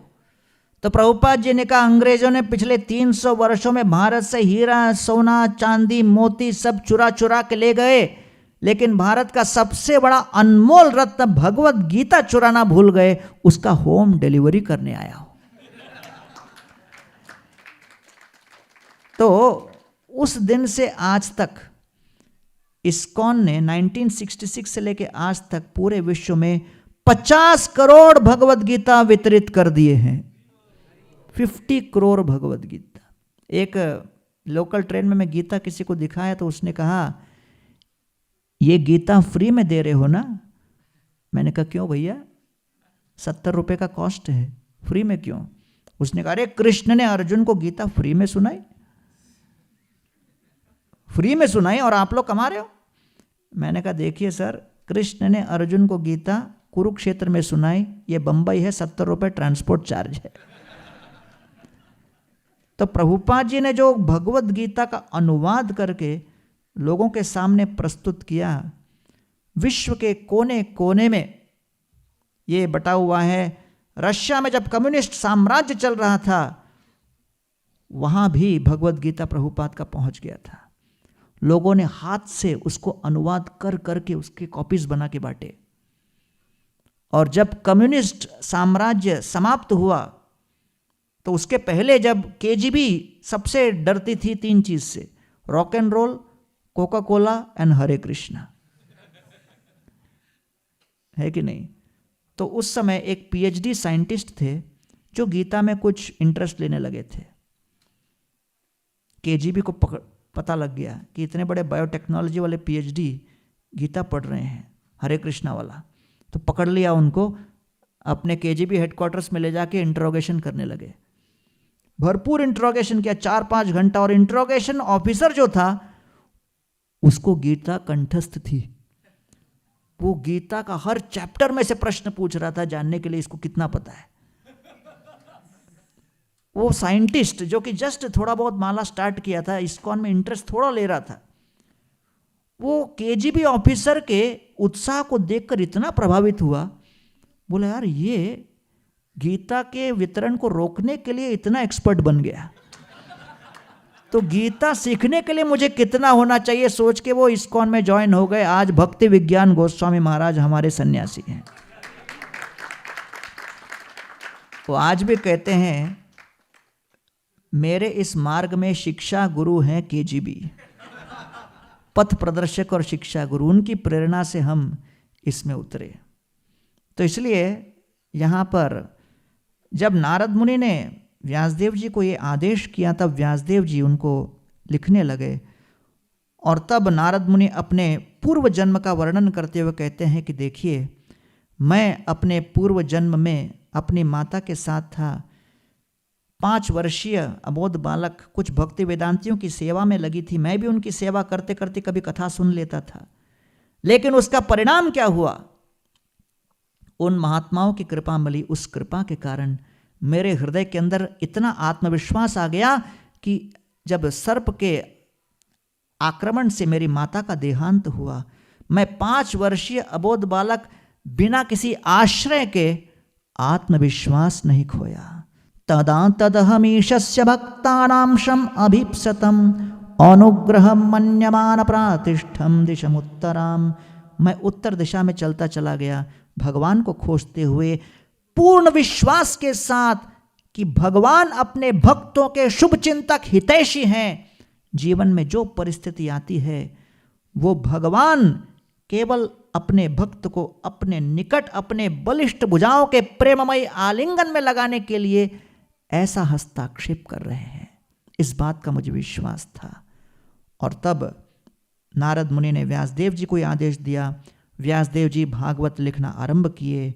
अनथ उपशमं साक्षात् भक्ति योग मदोक्षजे लोकस्या जानतो विद्वांस चक्रे सात्वत संहितम। और ये श्रीमद् भागवत के श्रवण और पठन से सारे अनर्थ नष्ट होते हैं। तब जाकर 7वां अध्याय आरंभ होता है, जहाँ पर अश्वत्थामा, जो कि समस्त कुरुक्षेत्र की रणभूमि में सब समाप्त हो चुके, दुर्योधन और अश्वत्थामा जीवित हैं। अश्वत्थामा ने पूरे पांडव कुल के बचे कुचे जितने भी चिन्ह थे उनको समाप्त करने के लिए द्रौपदी के पुत्रों को समाप्त किया। और तत्पश्चात अर्जुन उनको पकड़ के लाए और अब विवाद उठा था। द्रौपदी कह रही थी क्षमा करो, गुरु का पुत्र है, ब्राह्मण है। युधिष्ठिर ने भी कहा क्षमा करो। भीमसेन कह रहे थे नहीं, इसको समाप्त करो। कृष्ण कह रहे थे समाप्त करो।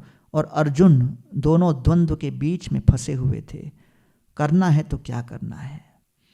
तो इसलिए न्याय और कृपा, न्याय और कृपा, दंड और क्षमा, इन दोनों के बीच जीवन में निरंतर द्वंद्व चलता चला जाएगा। There will be eternal conflict between mercy and punishment, forgiveness and justice. और इसको लेके हम सभी के कई संबंध, कई बार परिवार में, संस्थाओं में, संबंधों में जर्जर होने लगते हैं। एक कहता है छोड़ो ना, क्या जाता है, अरे छोड़ो नहीं, पहले भी ऐसे ही छोड़ा था, तब जाकर ये हुआ था। तो इसलिए कई बार जब हम लोगों के निर्णय लेने की क्षमता में चुनौती आती है तो हमको लगता है यार ये परिस्थिति में आज मेरे सामने कृष्ण होते, लाइफ कितना इजी हो जाता। कृष्ण सामने खड़े होते, मैं पूछ लेता कृष्ण क्या करे बता दो यार, आपसे ऊपर दूसरा तो कोई है ही नहीं, आपने अगर निर्णय दे दिया हम फॉलो कर लेंगे। तो इसलिए भागवत के आरंभ में ही ऐसी लीला आ रही है जहां कृष्ण सामने खड़े हैं और उनके चारों तरफ कंफ्यूजन चला हुआ है। तो कृष्ण कहना चाहते हैं मैं स्वयं भी विद्यमान रहूं, लेकिन निर्णय लेने का उत्तरदायित्व भक्त का है। और वो निर्णय कैसे ले? वो आंतरिक रूप से अपने आप को शुद्ध करे, तब जाके विवेक शक्ति तीव्र होती है। Then the decision making power becomes very very clear. तो तब जाकर अर्जुन विचार करते हैं, मनन करते हैं, प्रार्थना करते हैं, क्योंकि कहा गया है जो आप भागवत सुन रहे हो, जो शब्द आप सुन रहे हो, you will learn only 25% from the words. आप कोई किताब पढ़ते हो या सुन रहे हो तो केवल 25% आप इससे समझोगे। सेकेंड 25%, दूसरा एक 25% आप दूसरे भक्तों का संग करके, आदान प्रदान करके, चर्चा करके सीखोगे।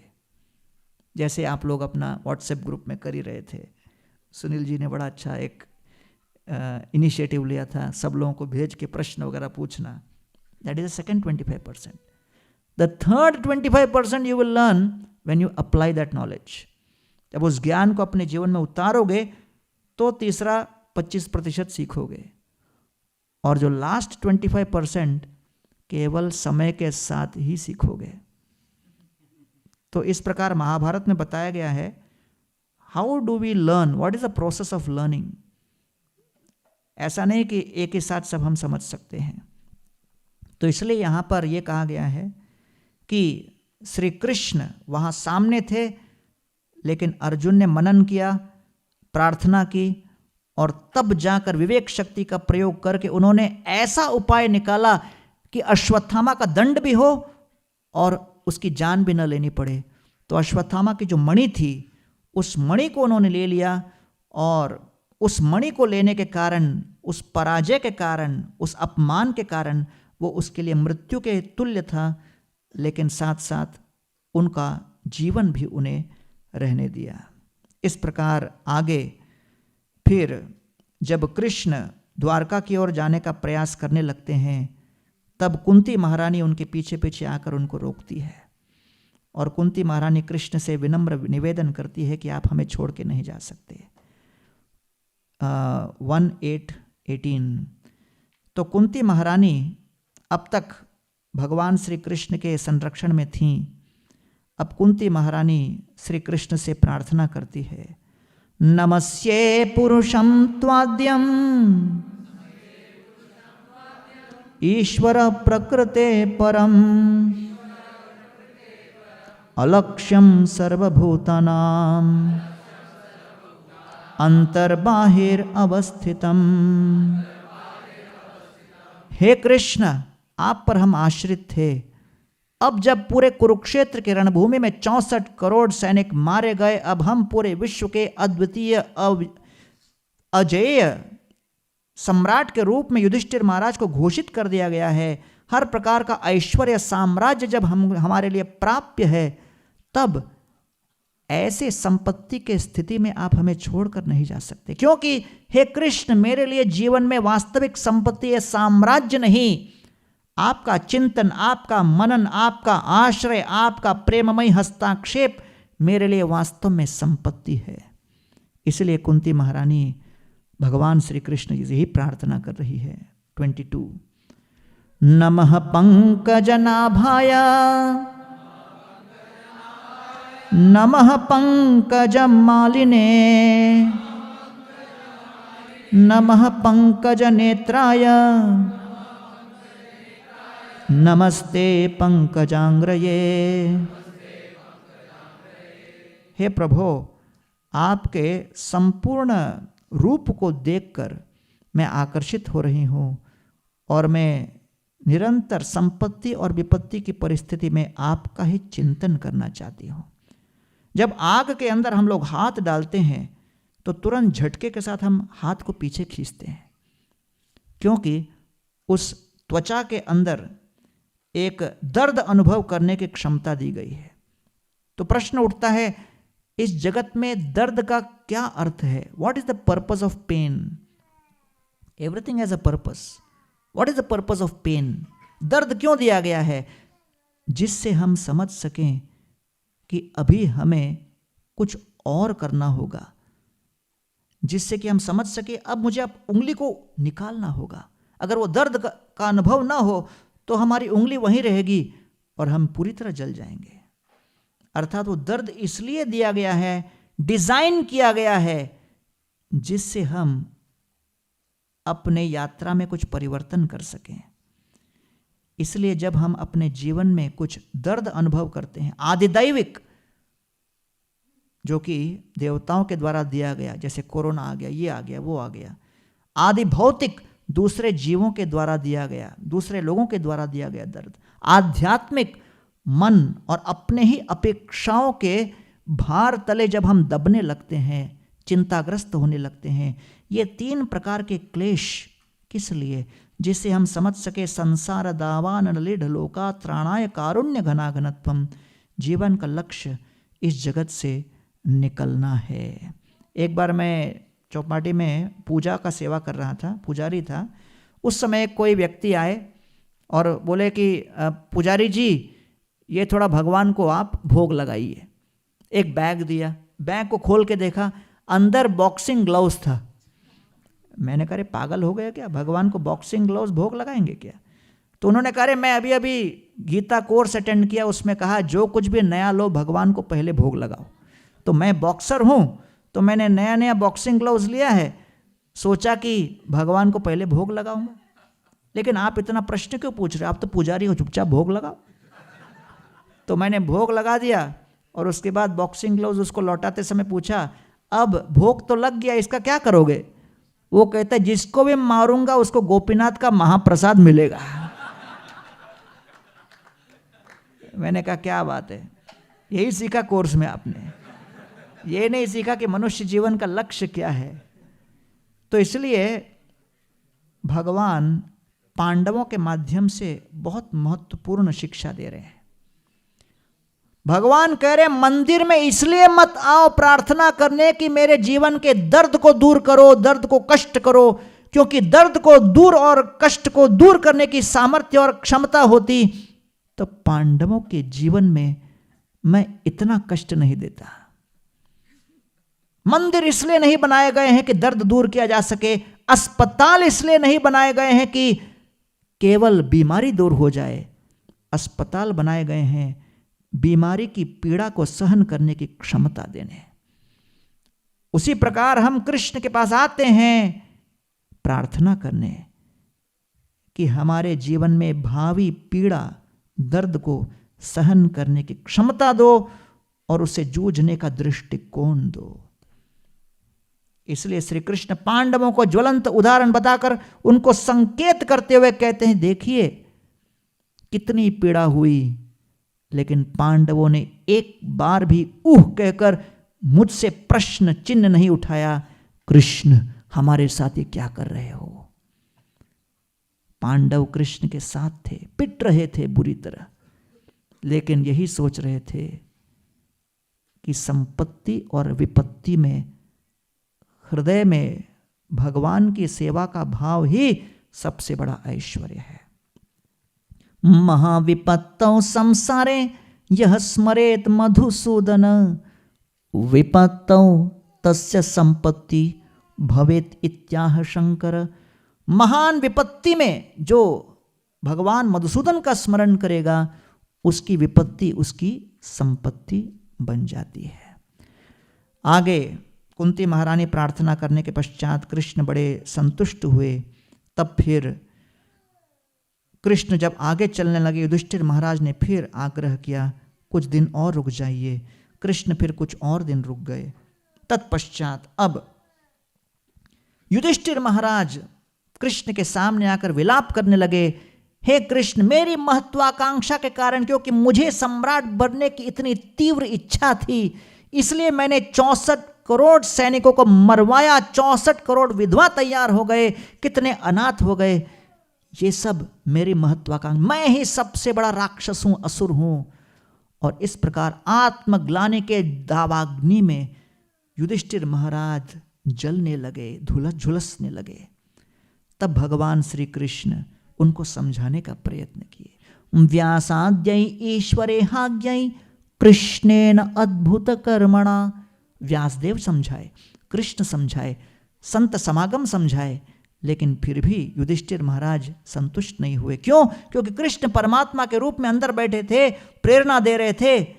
ये चाहे कितना भी समझाएं, समझ मत जाना, क्योंकि वास्तव में समझाने का कार्य उत्तरदायित्व भीष्म का है।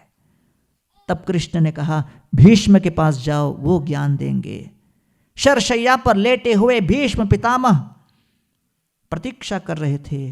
कृष्ण और सारे पांडव और पूरे ब्रह्मांड के ऋषि मुनिगण वहां प्रकट हुए।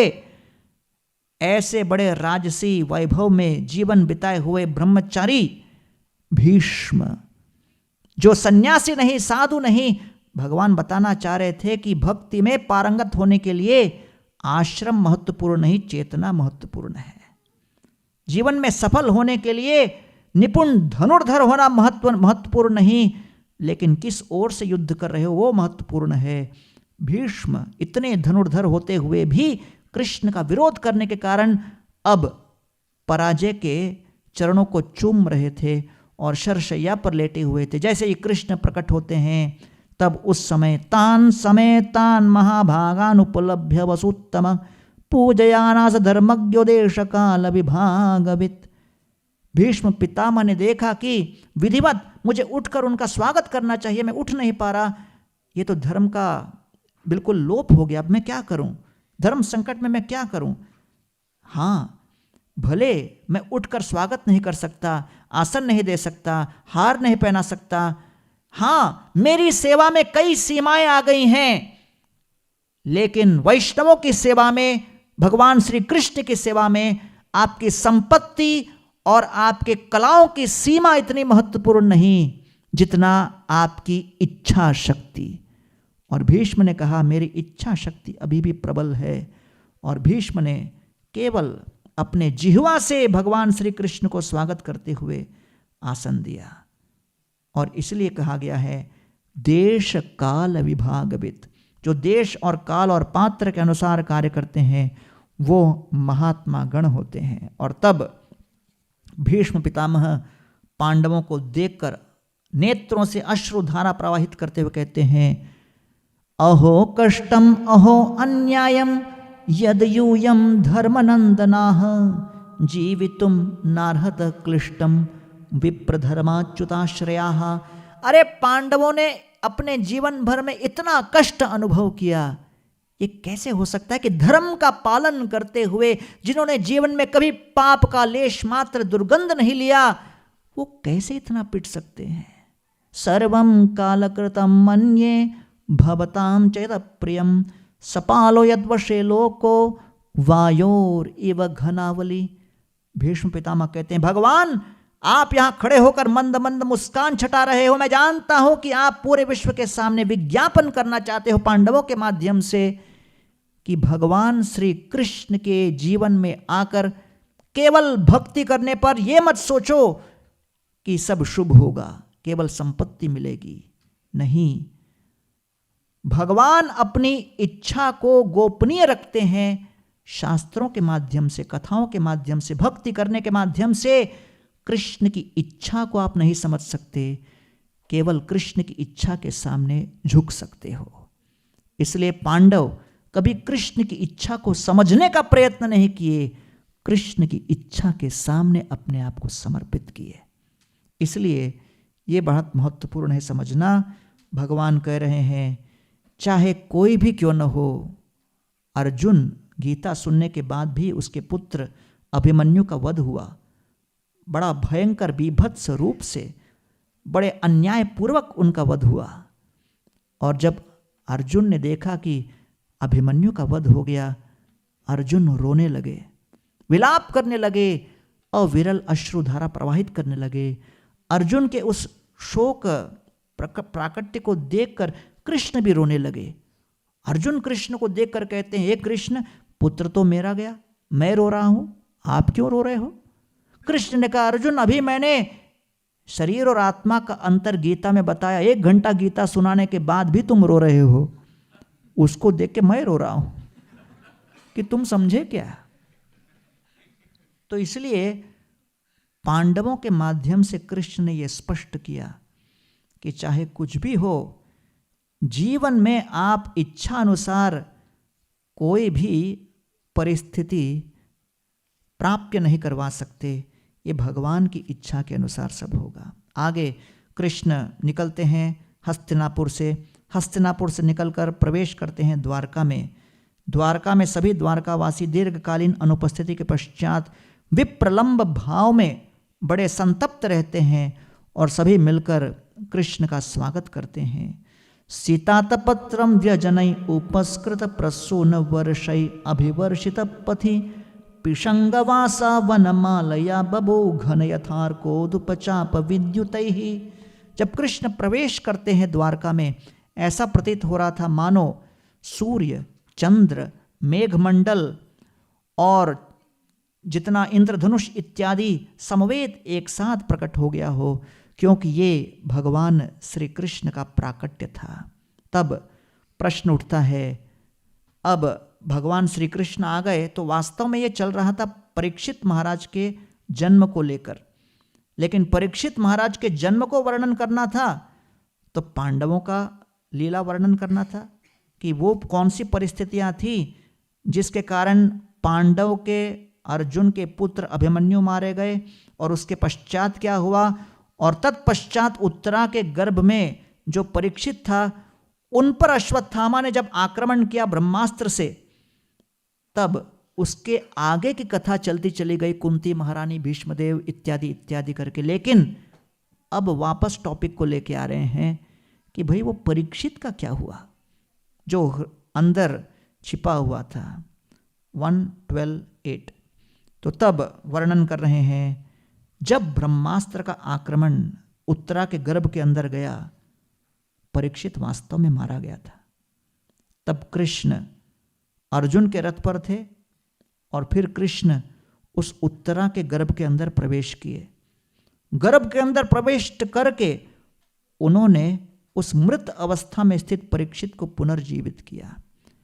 अंगुष्टम मात्रममलम स्फुरत पुरटमौलिनम अपि व्यदर्शनम श्यामम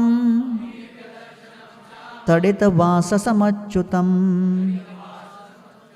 तो अंदर प्रवेश करके उन्होंने उनको पुनर्जीवित किया। एक छोटे से इतने अंगूठे के आकार के भगवान श्री कृष्ण गए।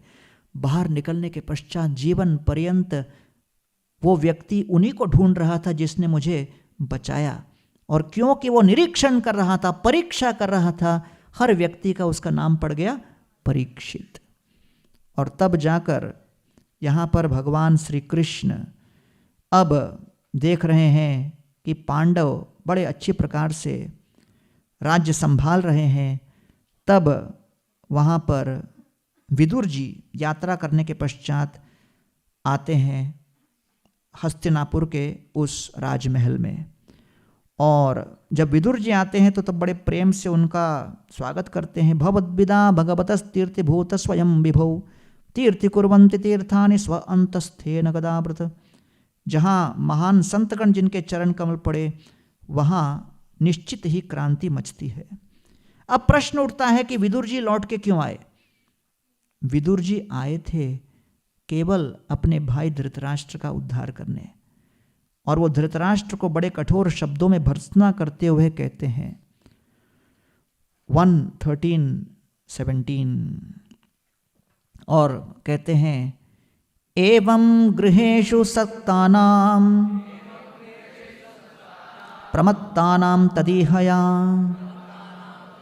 अत्यक्रामात विज्ञात काल परमदुस्तरः।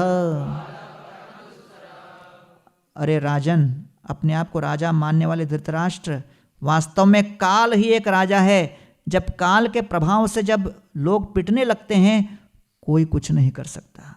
इसलिए भाई निकलो यहाँ से, समय आ गया है। अभी तक आपने अपना समय का सदुपयोग नहीं किया, केवल अधर्म का पालन किया। अभी भी वक्त है, निकलो।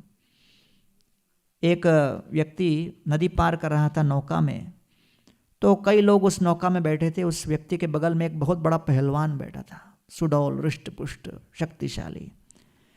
तो अचानक इस सज्जन को मूड हुआ तो उसने पूछ लिया उस पहलवान को, टाइम क्या हुआ है, समय क्या हुआ है। तो पहलवान ने अपना मुट्ठी लिया और उस व्यक्ति के सर पर जोर से दे मारा, इतना जोर से दे मारा दिन में तारे दिखने लगे। तो उसने कहा, सर मैंने तो आपसे टाइम पूछा था, इतना जोर से मुष्टि प्रहार क्यों किया। तो उसने कहा, 1 बज गया। मैंने जो मारा ना, आपने टाइम पूछा ना, ये मेरा टाइम बताने का तरीका है, 1 बज गया।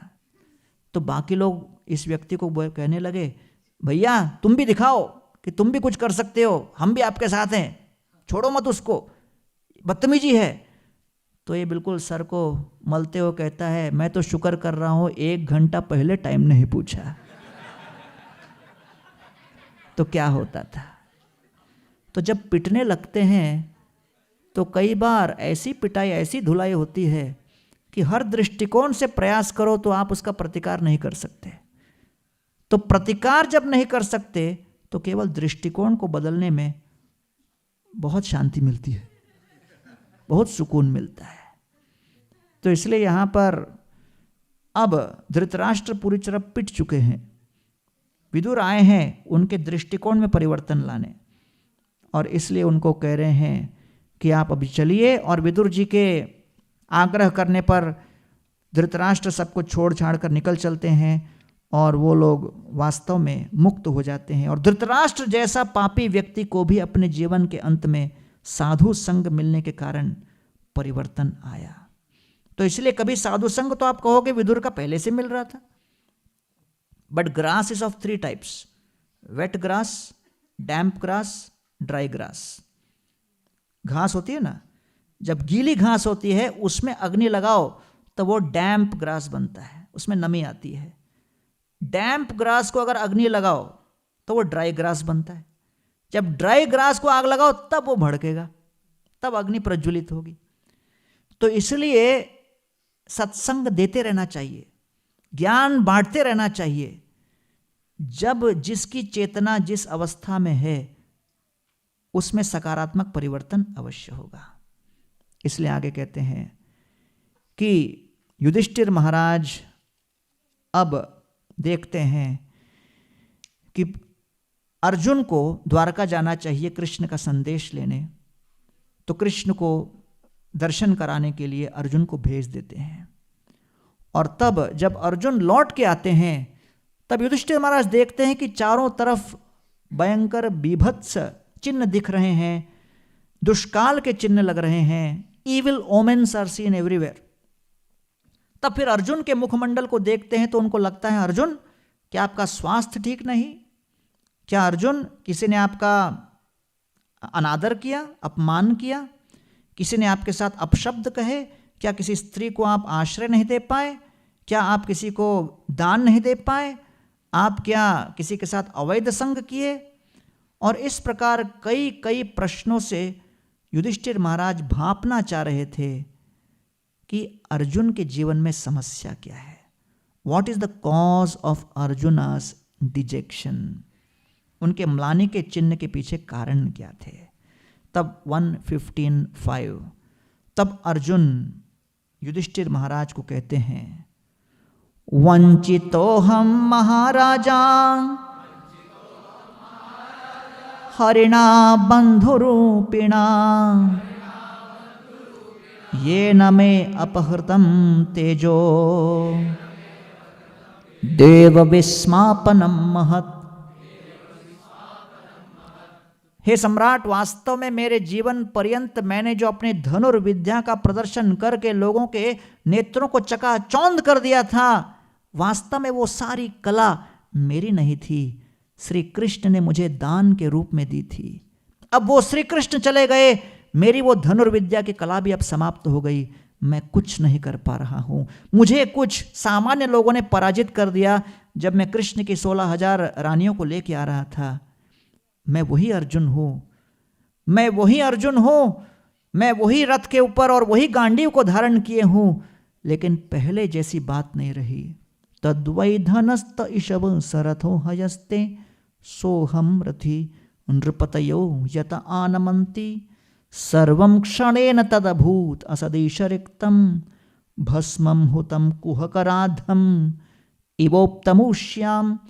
सब कुछ समाप्त हो गया क्षण भर में, मैं क्या करूं। तो इसलिए प्रभुपाद जी बड़ा सुंदर एक शब्द लिखते हैं, don't be proud of borrowed plumes.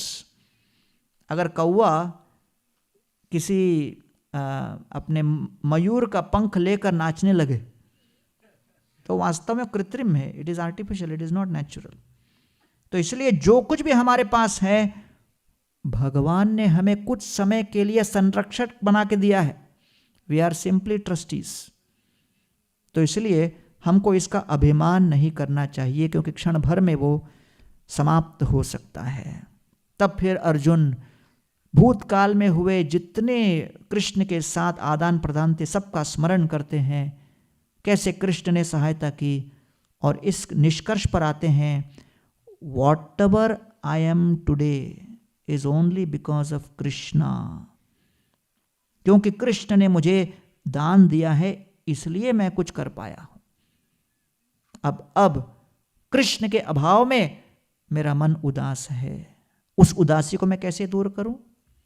देश कालार्थ युक्तानि कृत तपोपशमानि च हरन्ति प्रसवम चित्तम गोविंदाभितानि में। स्मरन्ति स्मरत चित्तम गोविंदाभितानि में। कृष्ण नहीं है लेकिन कृष्ण के शब्द हैं, उन शब्दों को सुनकर मैं अपने आप को सांत्वना दे रहा हूं। और तब युधिष्ठिर महाराज और सारे पांडव तुरंत रिटायर हो गए, बोले मिशन समाप्त हो गया। परीक्षित को राजा बना दिया। परीक्षित महाराज अपने साम्राज्य में बड़े सफल रहे, और तब चारों दिशाओं में उन्होंने अपनी विजेता को प्रस्तुत किया। और एक दिन उन्होंने देखा कि एक गाय और बैल दोनों को एक शूद्र प्रताड़ित कर रहा है। वो व्यक्ति था कली, जो धर्म को और पृथ्वी को हर प्रकार से दोष दे रहा था, पीड़ा दे रहा था। महाराज परीक्षित ने उनको, उस कली को अपने सामने कहा कि सावधान, और फिर धर्म को देखकर कहा, बताओ ये कौन है कि इसने आपकी पीड़ा के कारण बने हैं, आपके 3 पैरों को इसने तोड़ा है। कहता नहीं, हमारी पीड़ा के वास्तविक कारण कौन है ये कह पाना बड़ा कठिन है। Because there is an immediate cause, there is a remote cause. Remote cause is my own karma. इसलिए कह पाना कठिन है कि कौन हमारी पीड़ा का कारण है। इसको सुनकर परीक्षित महाराज कहते हैं, धर्मम ब्रवीषि धर्मज्ञ धर्मोचि वृषरूपधृक् यत् अधर्मम कृतम स्थानम सूचकस्यापि तद् भवेत्। आप वास्तव में धर्म के ज्ञाता हो, आप समझ गए हो कि केवल किसी ने हमारे ही कर्म को हम तक पहुंचाने का बीड़ा उठाकर संदेशवाहक बनने मात्र से उनको हमें दोष नहीं देना चाहिए। तो इसलिए प्रभुपाद कहते हैं, do not be angry with the instruments of your Karma. Do not be angry with the instruments of your Karma. तो ये दृष्टिकोण जिसका हो वो वास्तव में धार्मिक सिद्धांत को समझ सकता है। फिर परीक्षित महाराज आखेट पर गए, और जब वो जाते हैं शिकार पर, देखते हैं कि एक ऋषि आंखें बंद करके ध्यान में है।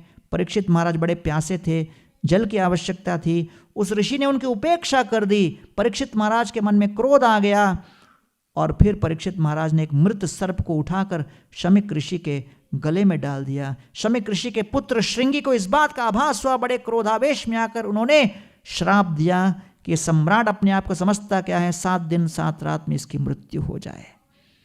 इसको सुनकर परीक्षित महाराज की प्रतिक्रिया सबसे महत्वपूर्ण है। यौवन संपन्न अवस्था में हर प्रकार के ऐश्वर्य जिनके चरणों में चूम रहे थे, वो परीक्षित महाराज के जीवन काल को अचानक समाप्त कर दिया गया। 7 दिन 7 रात का नोटिस मृत्यु का जिसको मिले, वो व्यक्ति कितना बेचैन हो जाए। भागवत यहां से आरंभ होती है। डेथ का नोटिस जिसको मिले उसकी प्रतिक्रिया क्या होनी चाहिए। तस्यैव मेघस्य परावरेशो व्यासक्त चित्तस्य गृहेष्वभीक्ष्णम् निर्वेदमूलो द्विजशाप रूपो यत्र प्रसक्तो भयमाशु धत्ते। परीक्षित महाराज कहते हैं, वास्तव में मैं भगवान का बड़ा आभारी हूं, क्योंकि मैं अपने इन आसक्तियों से कभी अनासक्त नहीं हो सकता था, उन्होंने इस अभिश्राप के रूप में मुझे अनासक्त करने का एक इतना सुंदर योजना बनाया है। अब मैं क्या चाहता हूं, normal person is afraid of the destruction of his body, but a devotee is afraid of the distraction of his mind. और मेरे जीवन में एक ही भय है कि मृत्यु के क्षण जब वो महाविषधर भुजंग तक्षक आकर डसे, उस क्षण मेरा मन भगवान श्री कृष्ण के चरणों को छोड़कर और कहीं भटकना नहीं चाहिए, क्योंकि मृत्यु के क्षण जो हमारा विचार होता है उसके अनुसार अगला जीवन मिलता है। Whatever is that thought at the time of death, our next life is determined accordingly. तो इसलिए कहते हैं life is a preparation, death is an examination. तो इसलिए परीक्षित महाराज अब ऐसी प्रतीक्षा कर रहे थे कि कोई आए और वहीं पर सारे बड़े बड़े ऋषि मुनिगण आ जाते हैं और उन ऋषि मुनिगणों के सामने परीक्षित महाराज कहते हैं, दो प्रश्न है मेरे जीवन में, हमारा कर्तव्य क्या है, दूसरा मृत्यु के क्षण कर्तव्य क्या है। और सारा भागवत आगे इन दो प्रश्नों के उत्तर में है। तब शुकदेव गोस्वामी प्रकट होते हैं और उनको देखकर परीक्षित महाराज अभिभूत होकर कहते हैं, यस्य संस्मरणात् पुंसां सद्यो शुद्ध्यन्ति वैगृहा किं पुनर्दर्शन स्पर्श पाद शौचासनादिभि। आप जैसे संतों के स्मरण करने मात्र से हम कृतार्थ हो जाते हैं और आपके चरण कमल और चरण कमलों के पाद प्रक्षालित जल को मस्तक पर धारण करके हम कितना अधिक अभिभूत हो जाते हैं। लेकिन आप मेरे सामने यहाँ प्रकट हुए हो जब मुझे सबसे अधिक साधु संग की आवश्यकता थी। ये मेरे अपने आध्यात्मिक पुण्यों का परिणाम नहीं, ये मेरे पारिवारिक पुण्यों का परिणाम है। अपि में भगवान प्रीत कृष्ण पांडु सुत प्रिय पैत्र सत्सेव्य प्रीत्यर्थम यद गोत्रस्यात् बांधव। परीक्षित महाराज कहते हैं, हे शुकदेव गोस्वामी, आप इसलिए मेरे सामने प्रकट हुए हो क्योंकि मेरे पूर्वज पांडव आपको बहुत प्रिय थे और क्योंकि मैं पांडवों के परिवार से जुड़ा हुआ हूं, इसीलिए कृष्ण आपको मेरे पास भेजे हैं। तो प्रभुपाद कहते हैं, the best way you can serve your family is by becoming a devotee of Krishna. क्यों?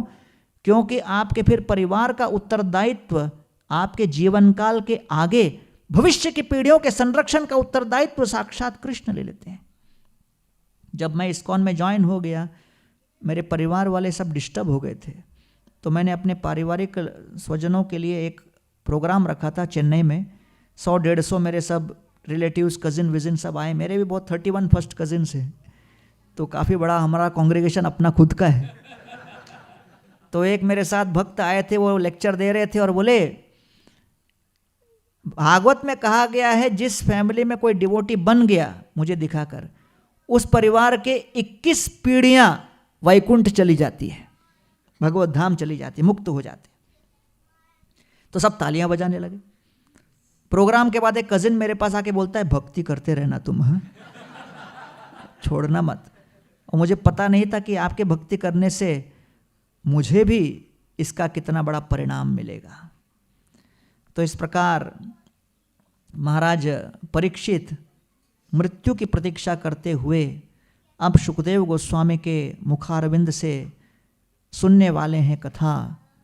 और 2.1.1 शुकदेव गोस्वामी आसन ग्रहण करके कथा आरंभ करते हैं और कहते हैं, वरीयान एषते प्रश्न कृतो लोकहितं नृप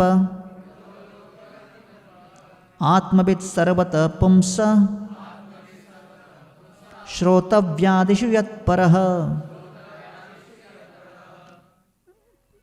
3 निद्रया ह्रियते नक्तं व्यवायेन च वावय दिवाचार्ताः ये राजन् कुटुम्बभरणेन वा। 4 तस्माद् भारत सर्वात्मा भगवान् ईश्वरो हरि श्रोतव्य कीर्तितव्यश्च स्मर्तव्यश्च इच्छता अभयम। इस प्रकार दूसरे स्कंद के आरंभ में शुकदेव गोस्वामी विराट रूप, परमात्मा और भक्ति इत्यादि क्या है इसका वर्णन करते हुए निष्कर्ष निकालते हैं कि आपने जो प्रश्न किया है कि जीवन में हमारा कर्तव्य क्या है, मृत्यु में कर्तव्य क्या है। जीवन का कर्तव्य है भगवान की भक्ति करना और मृत्यु के समय कर्तव्य है कि हम भगवान का स्मरण करें। और इस प्रकार वो अपना निष्कर्ष देते हैं। आगे भक्ति क्या है और भक्ति को किस तरह समझा जाता है, अपनाया जाता है, जीवन में उतारा जाता है, इसके ऊपर हम लोग चर्चा दोपहर के सत्र में ठीक 3 बजे से फिर आरंभ करेंगे। ऐसे ही और भक्तिमय कार्यक्रमों के लिए देखिए हरे कृष्णा टेलीविजन और इसे प्राप्त करने के लिए आप अपने केबल अथवा DTH ऑपरेटर से संपर्क करें तथा और अधिक जानकारी के लिए आज ही डायल करें 7666 839 839।